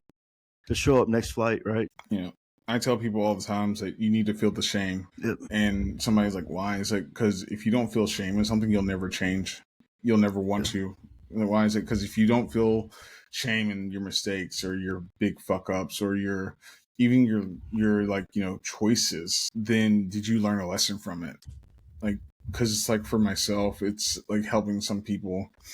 Even though I try to help as much as I possibly can, it's the fact of when I get burned at the end, even though I might foresee it here and there, and because of their history with other people and knowing it, I'll still attempt, because I believe everyone deserves some redemption if they haven't crossed the wrong lines, not harming somebody else, out of, malicious intent completely. But, if they're just, they fucked up their life, something like that, cool. You deserve redemption in some way, shape, or form. And I'll try my best to help navigate you to that avenue. But I just, sometimes it's like, yeah, I can't do it anymore with you. And there's no shame in that, saying you can't anymore with somebody, because you got to look at it from this standpoint of, do you let the leech stay on your leg? Do you allow the person that's holding you down, and then do you shake the rope, or do you do what you need to do? Because self-preservation is something that is big on me for a lot. It's because I'd rather somebody survive than be happy sometimes, because sometimes being happy means you're fucking going down a spiral that you're not seeing. But yeah. The biggest thing I've learned about life, and I hate to be a total quote whore, but I sort of am in my writing, man. Look, but I know you are. I've learned that about you already. That I got quotes for days, man. But this is what these things pop up in my mind, and I love these conversations, bro. And actually, I put it in the book, but one of the Tuskegee Airmen was like, he said, what did he say? Life is a hell of a teacher. Comes the exam, then comes the lesson. And that's the way I want to live my life. And you learn so much more by those sort of humbling experiences like you're talking about, right? Like, oh yeah. And I think with the faith part of that, like, God puts us in isolation before elevation, and And when you're in isolation, you find out who those leeches are, right? Who's pulling you down, who's keeping you down, and then with that, you'll find out who's true, and you'll get that elevation. In most cases, you do. I tell personal experience. I've isolated myself a lot sometimes, and the leeches themselves don't even show themselves until you start to progress and view something in a good way. Because then they do the whole "I was there when you started" kind of thing. I'm just like, look at them, I was like, where the fuck have you been for the past 6 years when I was struggling and almost dead? Like things like that. And I've met people along the way that I'm no longer friends with that were, and I tell people this all the time too, is not every friendship's meant to last. Some are meant for a chapter, some are meant for a book, but not everything's meant for eternity for them, for lifelong friendships. And I have had some lifelong friendships that I thought were going to be lifelong friendship end abruptly too. Not over time, you saw the signs just gone. And some that I had to sever myself and burn the bridges because I saw it not a beneficial way. I saw them for especially when I started holding myself to a higher tier level of accountability of, I don't want to be part of this. I don't want to see this. I don't want to see a family man stepping on his wife and things like that. I don't want to see stuff like that. I don't want to say that I'm basically giving you the green light to do this stuff because I'm sitting here and I know about it. I said no, and I called him out for it. I didn't do it publicly or anything like that because I don't believe you need to humiliate somebody to give them a lesson. I believe you tell them straight up. That way they know what they're doing is fucked up, even though they should. Because I learned that a lot of people are just fucking naive, and because they want to do something themselves, they think that, oh, because I want it, it's okay. That's not how that works, because you're going to hurt somebody in the long run. And if you don't have that foresight to make sure that everything you care about isn't going to get fucked up too, or what you state you care about is going to get fucked up too, then you don't really care about it. So yeah, that's, you definitely with success. I don't consider myself successful. I mean, people think if you write a book, you get thousands of dollars. It's really not like that. And everything that comes along with it, and the privileges. It's not like that at all. Yeah, it's just eye opening. People will in an indirect way sort of ask you that, or ask you for $1 or $2, and then it's okay, but if they keep asking for $1 or $2, right? Okay, then my spider senses kick on. Man, where was, like you said, where was you at 5 years ago, bro? When I was in the gutter, right? So it's, you definitely find out who those 4 quarters are. And even then, man, some people will stick through you through the gutter because they see your what's the word for it? Shit. What does it mean? They'll see your potential. Yep. They'll see that you have untapped potential that can go places, and they'll stick by you constantly, no matter how shitty it is, and be that support.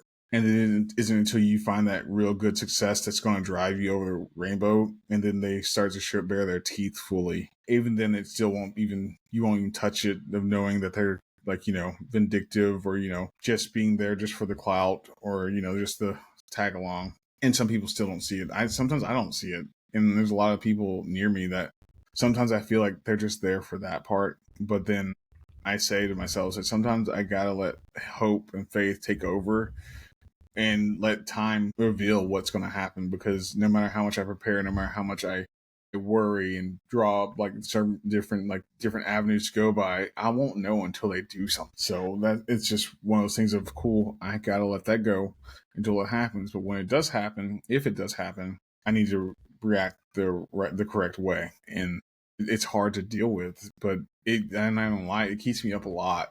Because somebody came to me, like you said, somebody says, because you wrote your book and it's published, and it's people are starting to look at it here and there, and you get on podcasts, so they're like, oh, you're getting famous, so that, yeah, it happens. With this podcast, I look at it all the time. I was like, man, we got 98 subscribers, 98, 99 subscribers. We haven't even hit the threshold where this can actually be a financial means. But everybody's like, well, we see it all the time. It's like, okay, cool. So in the post and everything like that, and your artwork and things, people look at things like that and it's like, do you know how long it takes to do this stuff? So yeah, I hope it looks nice. Thank you. But no, we're not anywhere yet. This is still ground zero. We're at the bottom, and there's no other way to go up or crash and burn. And that's what I said I want to do with this. I want to see this to the end. And then if it goes to the success level where I think it could be, I'm not saying it is, I'm saying it could be, then I'll figure out what to do with it from there. Yeah, I think the biggest gift a friend or family could give you, man, is to believe in you, right? I tell people, my mom and dad gave me that gift. I had a great childhood. I had no excuse for the way I acted sort of when I got older, but that, like, giving someone that gift of just believing in them, man, like that is so, like, encouraging, man. And like, if for the right reasons, right? Like, not because they're going to want something from you, but know that, like you said, the potential word, man, that's a huge word, bro. Like, for them to see that in you, like, then you see it in yourself, it's a give and take relationship. Yeah. And I didn't, like I told you last time, like, my mom told me I was a blessing to her, and I was like, didn't understand it. Still, I mean, I talked to Juju about it, talked to a couple of people about it, didn't see it still, even after they explained it to me and broke it down. And I'm just like, no, I don't see it. And then it was like a week ago, I just sat down and just wrote everything down that I ever did just for like my mom. And then I look at like common parenting, and I'm just like, shit, I guess I did do a little bit. I still downplay myself, but it's just one of those things that I did do something. I did something, even though I said I was just doing my part. And nowadays, you don't have that in most families now. The older siblings be like, yeah, I got this. Y'all just do what y'all need to do. I got everything else. There's not much that they do that anymore. And I just realized, like, cool, I did something good. Not just, look, I'm the oldest sibling. I'm supposed to do this. It's kind of what I thought in my head the whole time. It's how I thought was said for 34, 35 years. So, Yeah, man. I got faith in your podcast here. And like I said, with both of us, man, I gotta believe. Like, I have to believe, right, that numbers are going to come. I think the key is to have fun, like we're doing, right, and to love what you're doing. Like, passion is so underrated, man. Like, passion in anything is where you get the repetition and the perseverance for it.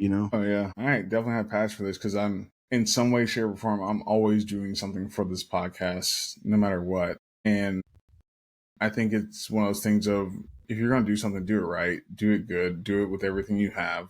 If you're going to half-ass it, why the fuck are you even trying? Yeah, and you just, like, no matter what the enemy is, you just can't beat a motherfucker that won't quit, right? Like, I think we've learned that, and like the dude that just, whether it's a Rocky movie or whatever, the dude that just would die before he would quit, you can't beat that, Yeah, that's true. And I know I'm extreme when I say this all the time. It's like, what's the worst that can happen? Everybody looks at me and is like, well, you could get canceled. So fuck them. The only way you can stay canceled and get canceled is you accept it.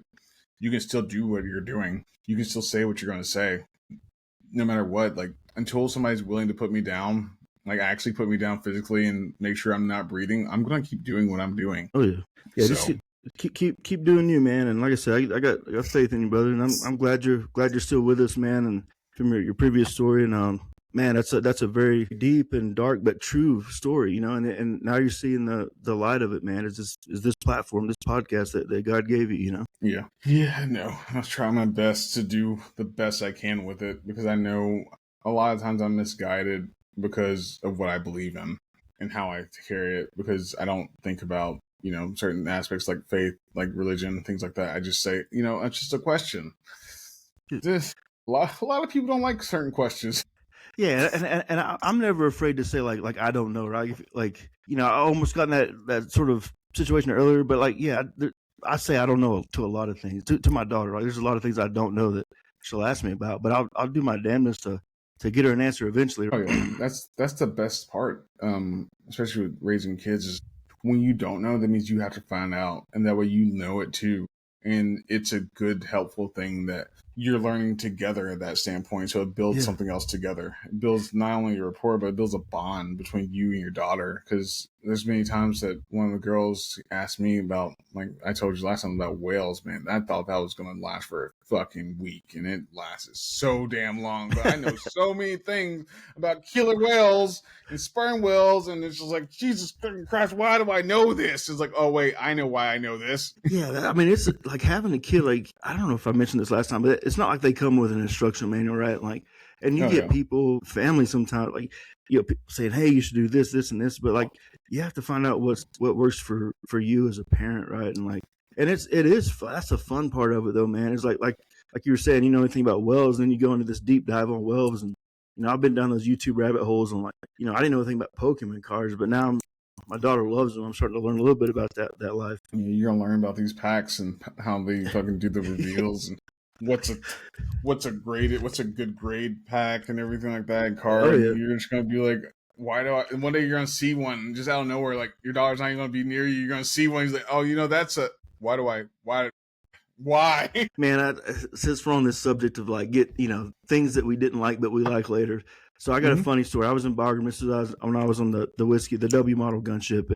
So there was this whole thing, like I heard a pilot say, and I repeated it, to be honest with you, and he was one of my favorite pilots to fly with, and he's like, talking about dragons, right? And he tells the co-pilot and the whole crew's talking, overhead this operation. And he's like, once somebody tells me they're into dragons, like, he's like, it's not that I don't like them. I just won't have a beer with that person. And I was like, damn, I'm gonna start using that, And so like this thing drags out for like 3 months, and the whole crew's trying to convince me to watch Game of Thrones. And so finally they get me, they got me is what happened. So they bring me in there, and like, no shit, man, it's the one episode where like a dude's shaving like another dude's chest, to each their own, whatever.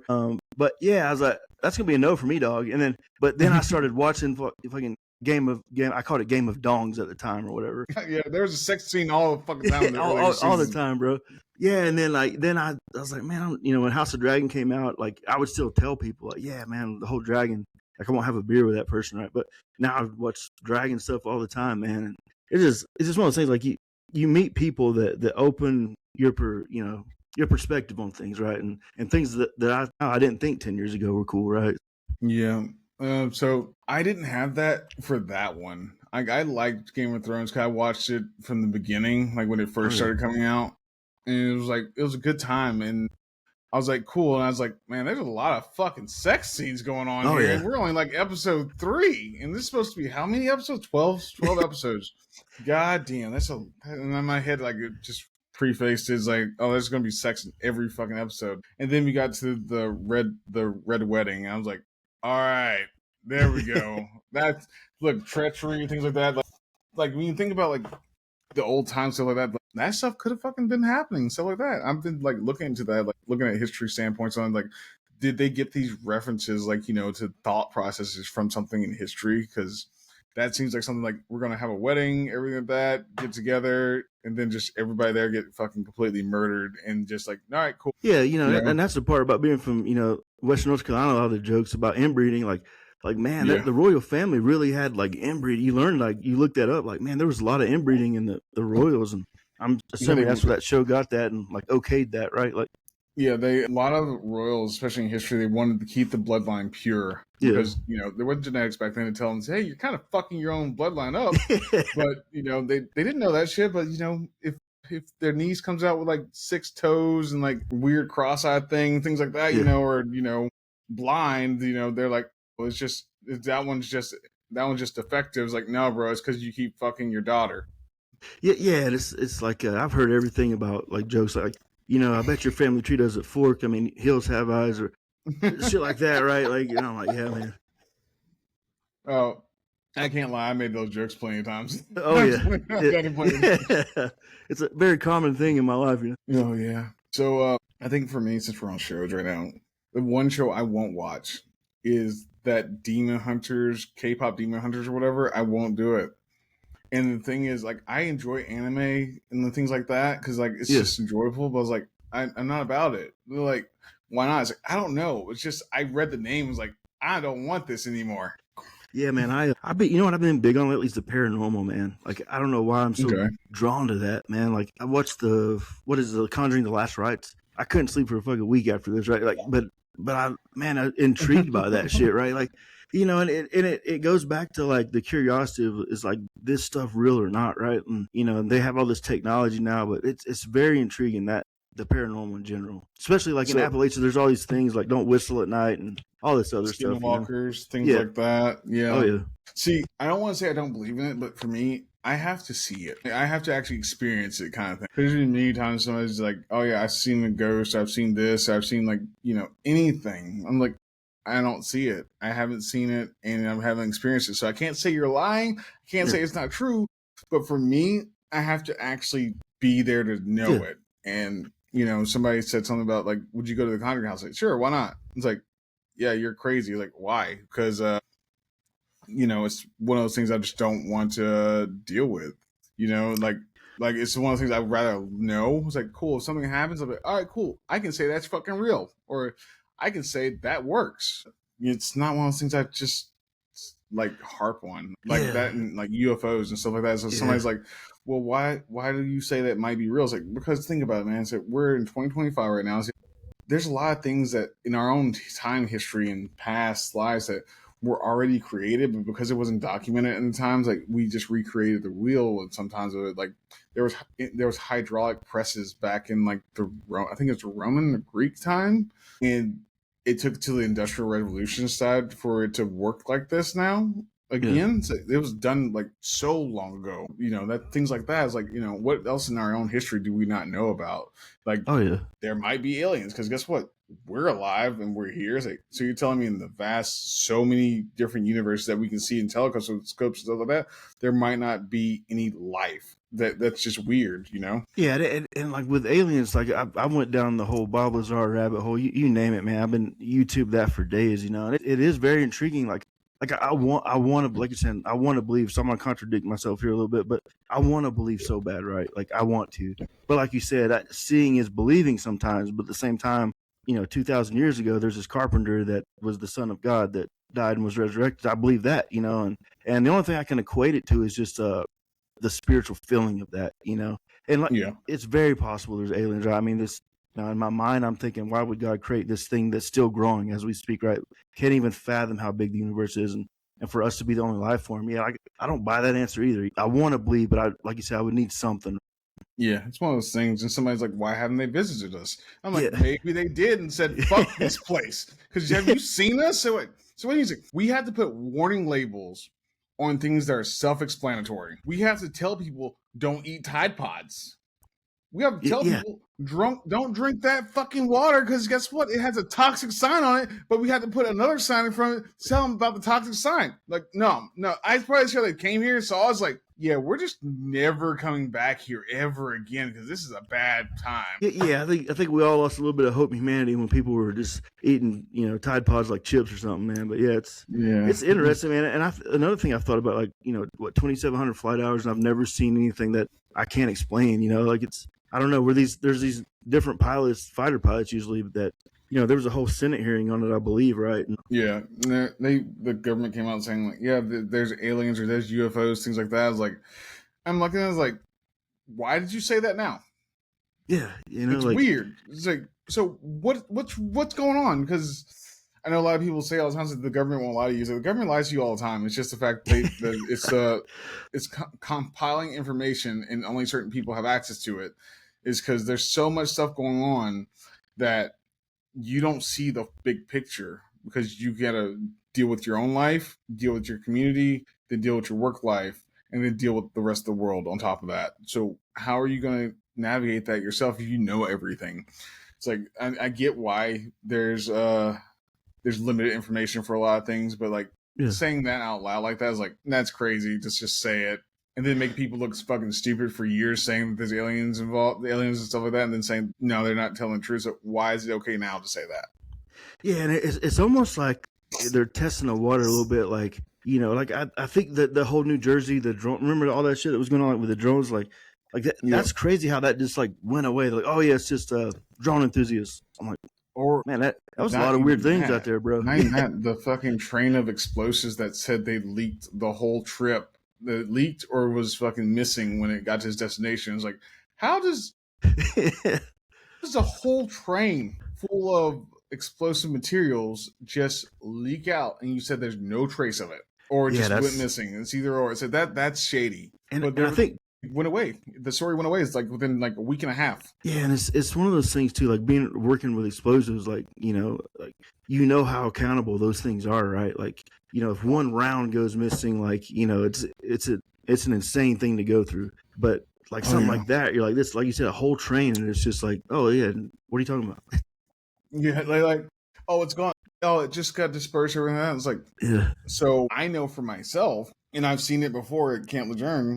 It's a rifle goes missing, a single rifle goes missing. The whole base loses their shit. So, but a train car full of explosive materials, it just fell out. That's like, that's a big What the hell? You want to hear something crazy, man? So, like on the gunship, we have this emergency procedure with the 105 round. You're talking about this tank round, right? It's 45 pounds. So we would have this thing called a fail to fire with actuation. Basically, the assumption is that the primer's been struck. It's a percussion type mechanism, and so the procedure is you give it, 30-second recocks, and then if it doesn't go off, you have a 2-minute countdown because it could cook off, actually the heat of the barrel. Yeah. And so if it doesn't go off by then, your job is to throw this round ass in first out the aircraft, and then we follow it down with the sensors to hopefully see where it landed. But like even that, man, like you have to that has to be accounted for. I'm sure it's documented, all this other shit. But yeah, man, we threw some 105 rounds in dark spaces in Afghanistan. Like didn't hit nobody's house or nothing, but like it's just, that shit happens. But just to show the accountability with it, Oh yeah, I get that, and that's why like it bothers me sometimes when they say, "Oh yeah, this went missing," and so that's like that's weird because like I know for a fact that goes missing, then like and I started doing my research like if that material went missing, let's look at. I went down a rabbit hole saying what massive shipments of these other materials have went missing in the past like 15 years, things like that, because. And I found some things. I'm like, all right, so there's enough explosives to level a fucking city. Yay. And all these components and stuff like that went missing for government transport. I'm like, why is it that covered? Because that's a big worry. Because you're worried about, like, let's say domestic terrorism, things like that. Because, threat levels are high as hell, like always, because, things happen and how society and socialistic is that people like to say it is. But, like you're worried about this stuff. And some of these people you're worried about have the know-how to do certain things. And I'm just like, you're telling me that we just swipe the story and like, all right, cool, let's talk about this. Instead, it's a problem. There's no accountability for it, and if there is accountability for it, and like why didn't it say it was found? Just say it was found, like something simple like that, and then nobody's gonna follow up with that. Besides, where was it found at? That was simple, and they can fabricate any kind of story they want to. But yeah. There's always a curiosity for what we don't know, right? Like it's just like a kid, right? Like if you tell them not to do something, right, and you don't give them really a why, like with me, I would do it. Okay, what's this about? Here's an example, right? So you remember when Four Locos, the drinks first came out? Oh yeah, I do remember those. So there would be emails from like the first sergeant, right, or something like that, saying, "Hey, don't you guys do this? It's shutting down people's kidneys." What do we all do? We all go get a. We do it. Yeah. There's at least one person, if any, at the end of any brief, and I've seen plenty of TikToks, memes, everything about it. It's like, you'll tell them not to do something. There's always one guy or the whole group going to fucking do it. Oh, yeah. So, yeah. And I think it makes sense. In special operations, for you want guys that want to know the why behind something a lot, like to be critical, to question, right? Like you sort of want that, to think outside the box, but yeah, we don't have answers for everything, and we'll always want to know things like that as an American, right? Like, yeah, I get that. So, what has been your best moment, you say, in your life to this day? I would say that the day my daughter was born, man. There's no other feeling to the day you become a father or mother, just realizing that this creation happened, and you see yourself in that kid, right? I got the same eyebrows as my daughter, and whether that's good or bad, I don't know, but just that is the most relevant, important thing that I feel like that I've ever been a part of, was the day that she called me dad, I love that, man. That's fucking awesome, wholesome. You said just your day your daughter was born. What feelings did you have when you saw that? Were you scared? I was terrified. The first time I held my daughter, like that day, right? There's all this shit going on in my mind. Like, man, can I get her sick? She's just out of, just born, right? And, am I holding her right? Is her neck supported? And then you just get to that tranquil point, man, where you're like, man, I thank God. Thank you, God. This is the most beautiful, most relevant, most important thing in my life right now, is this 8-pound baby girl, It's really a hard thing to put in words, to be honest with you. Okay. I get that. I don't know that feeling myself. But yeah, I imagine it's terrifying, and it's so hopeful, because not only do you have this little child, you have who literally has the whole world in front of them. They're blank slate. They could be anything and everything all at once. So yeah. Yeah, and it's I always like to think that I want to do whatever I can for my daughter to have the best education, the best growing up experience, and to always be there for her, and there's something about like a dad, and how like moms and sons are really close. I think the opposites especially with dads and daughters, man. Dads and daughters. Yeah, man, because there's a different type of rage if somebody like even thinks about like crossing your daughter, right, or something like that. Like that's a different type of mindset. Just the connection, and daughters will always open up to their dads more and tell them what's really going on. I would argue that. Yeah, good. I like that because, like I said, I had the opportunity to be like a father figure to children before, and the girls definitely hit me in a spot that I never could see coming ever. Because, like I said, last like the tea parties, the dress up, the things I know for a fact. If anybody, even if I love them, said we gonna do this, I would tell them go fuck themselves, and then they just look at me like they're like, hey, daddy, can we do this? It's like, sure, honey. And then, don't even think about it until somebody else says something about it. I was like, wow, she fucking got me. Oh, yeah. Yeah, there's nothing wrong with totally dadding out's what I call it, and I tell people too, man, I've been called many different names, call signs, Uncle Tito, Tony Anthony, but the best one, as cliche as it sounds, is the day, the call sign when she called me dad, man. And that is, like I said, a very hard thing to put in words emotionally, and just level of happiness and joy that comes with that, Yeah, man. I think when the kids started calling me dad, I don't know, it was a different feeling, and I enjoyed it. I took so much pride in it, and I was like, I never thought something like this would ever happen to me in the first place. So yeah, it was a wonderful feeling, and it was one of those things I wish I can get it back, like instantaneously, that feeling alone. Of knowing that, not only these children weren't mine, but they felt so comfortable, so happy. Nobody ever forced them to call me dad, and they just chose to do it on their own and saw me there for that. And, I never ever took it for granted. It was something I wish I could have all the time, that feeling. I think love is the most powerful emotion in the universe. Yeah, it can get you in lots of fucking shit too. 100%. It sure can. I've had some women I loved and I did some dumb shit for, and I'm just like, what the fuck was wrong with me looking back at it now, man? Yeah, man. I've like I said in the book, man, I've slayed a few dragons before I got to the princess. You know what I mean? So slayed a few dragons. What is one time where you thought you were in love, and then now you look back at it, you're just like, what the fuck is wrong with me? Like, I don't want to call the person out like specifically or even give a time frame. Don't say their name. Just tell the story. Yeah. So, man, that's a very.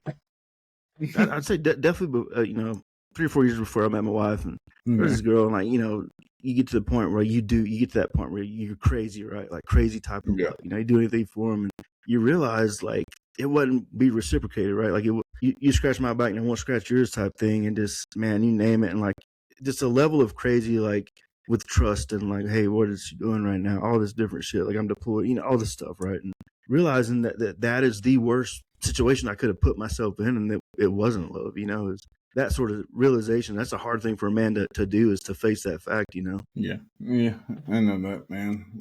It's not only just facing the facts; it's the fact of you having to realize that, oh, I chose wrong. Yeah. And you have to accept it. And like I said earlier, it's like, have that change so you don't do it again. But unfortunately, as men, sometimes we do it a lot.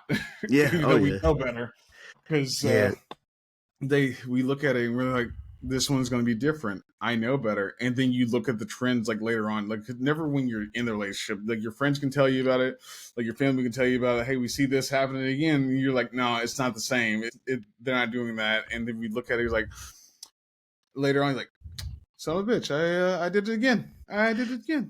Yeah, I've definitely, I was known for a while, man, to be that guy. Like, this is how like drinking sort of affected this part of it too. But like, dude, I left the club with some swamp donkeys, bro. Like things I'm not proud of, and waking up like, shit like what I do, and just 240 shorties, you name it, man. Like I said, we used to call them slump busters, or like Sundays, like the girl you sneak in your apartment on Sunday where everybody else is at church type mindset. Yep. But looking back at it, like I was dumb, bro. Like I was an idiot, So I've had my share too, man. And it's one of those things. I was just like, what the fuck happened?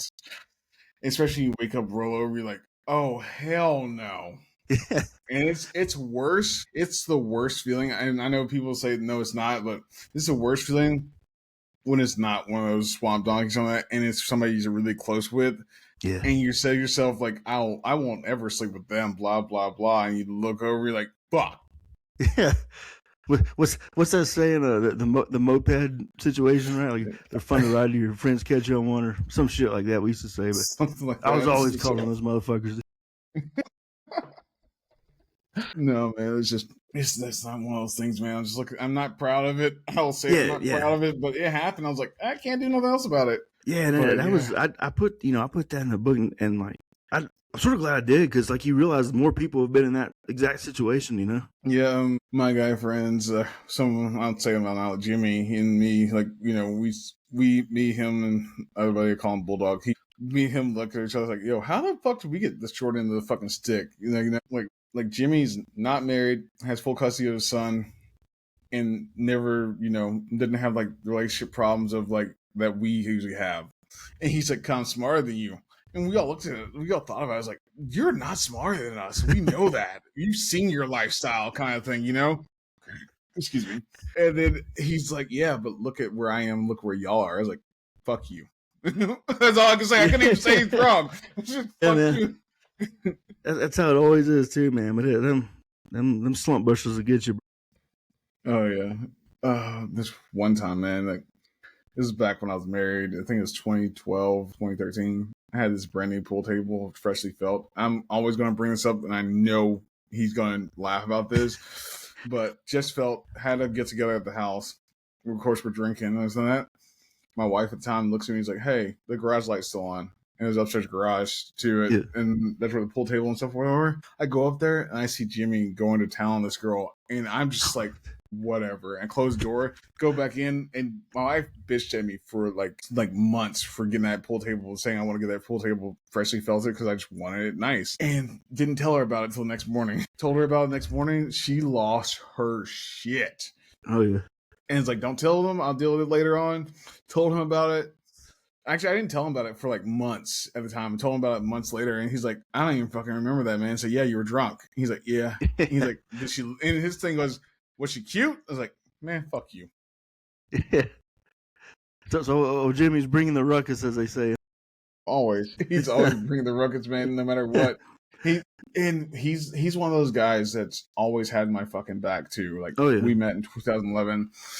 Honestly, I don't know how we're fucking friends still, because we do the racial humor, everything like that. Like, it's just military. Like, we're just in the bricks constantly. Like, that's just how we are. Like, no matter what, even to this day that we're out of the military, it's still like that. And he'll just, I'll come into a chat, he'll be like, look at me, he's like, monkey. I was like, I hate you so fucking much. And then we just go back and forth. And some people look at us like, oh, he's just normally like that. I was like, I've known him for almost 10 to 12 years. I know how he's like. Why are you still friends? Like, I don't fucking know either. But yeah, it's always a level closest, man, with the men and women we serve with. You know, it's hard to explain that to civilians. You know, just like you said, they'd die for you, bro. You know, and exactly, vice versa. And it's a brotherhood that can't be emulated or replicated anywhere. It's because, especially now, not in civilian sector most of the time, the closest you can get to it is probably law enforcement, things like that, SRT teams, SWAT teams. That might be the closest you can get to it, but it's still not the same, because you're not only working with them, you're living with them a lot, and you're on deployments with them a lot, and you have some stories and talks, you have some vulnerable moments that you just can't say anywhere else either. And I miss that, bro. Like I miss being in those plywood bee huts with, you know, with other gunners, and, you know, the dick and fart jokes and the pictures of the pranks. The pranks were a huge part of it.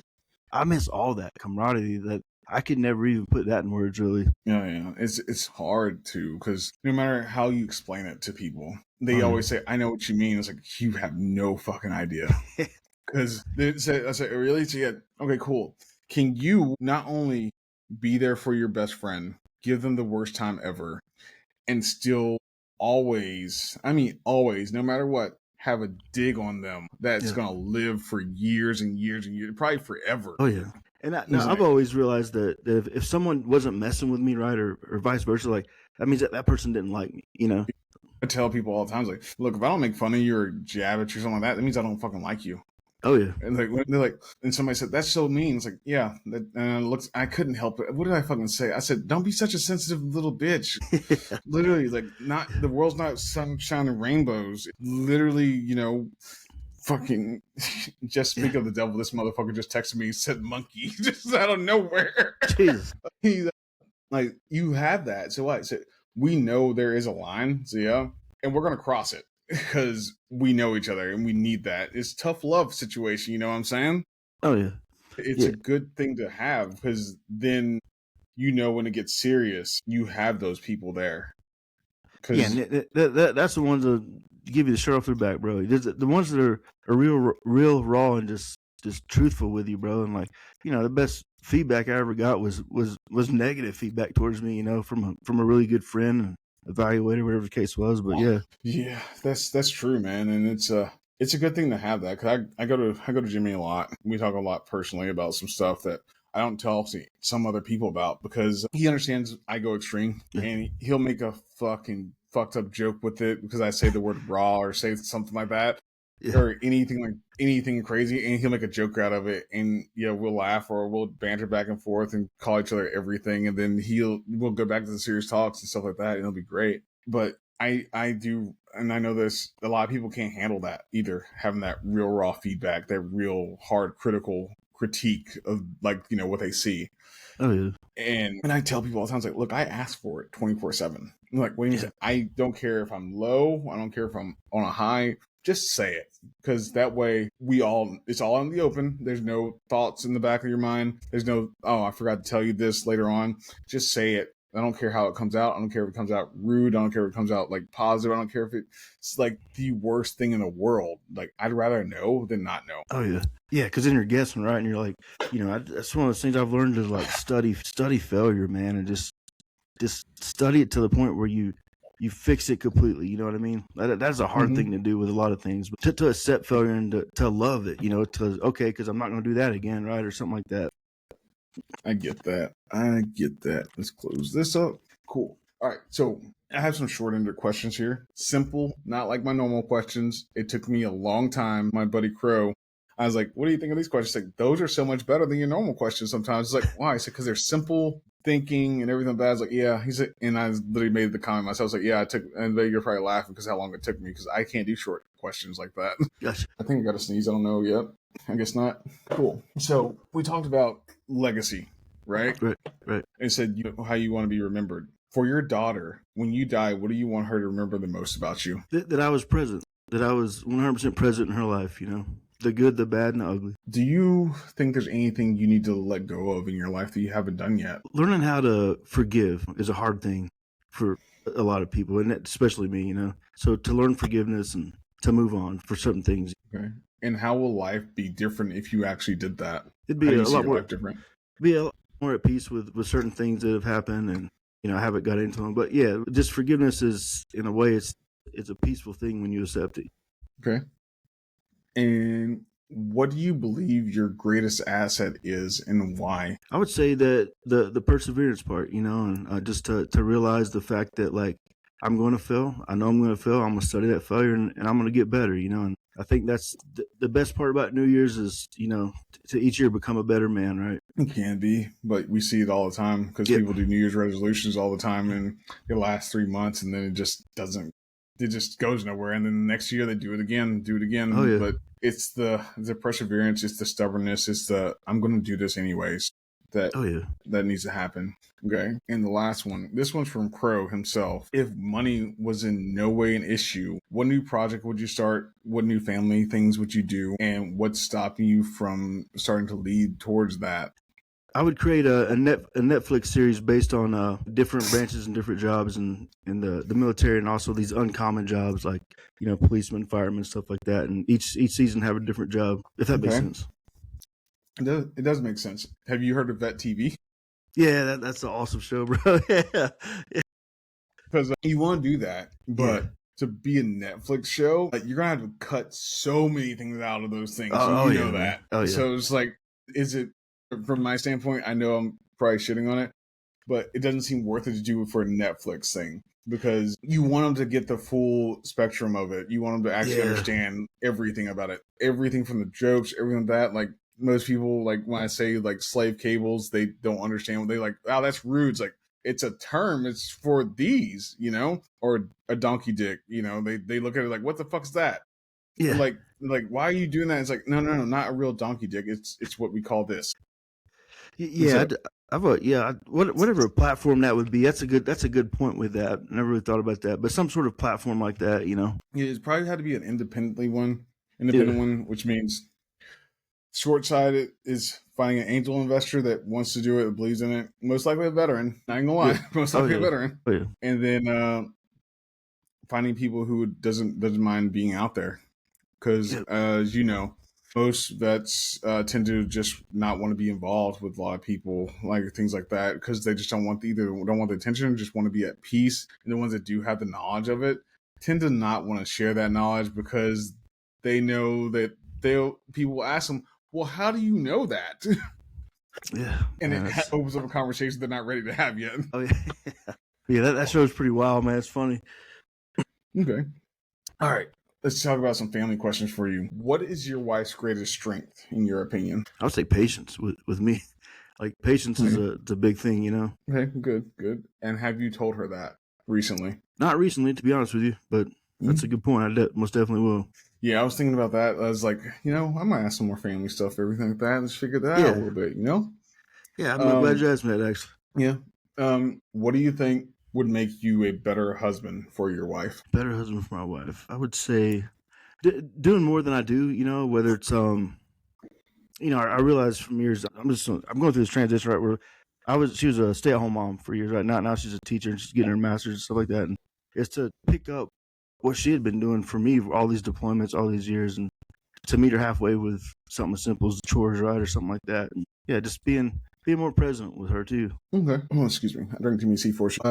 In your whole life, actually in your marriage, I don't know. I'm going to ask anyways. Has your marriage ever gotten to that shaky standpoint? Yeah, a few times actually. How do you think you combated that, and how do you think it made you get through life easier now than why has it made you grow more getting through that? I would say imagining my life without her is scared the hell out of me. It still scares me, you know.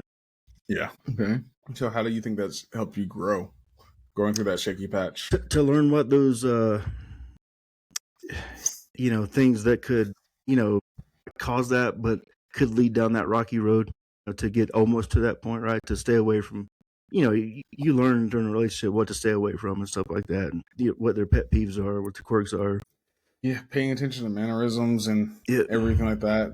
And I tell people this all the time. Like, some people say, like, being married to my best friend's easy. It's like, no, it's not.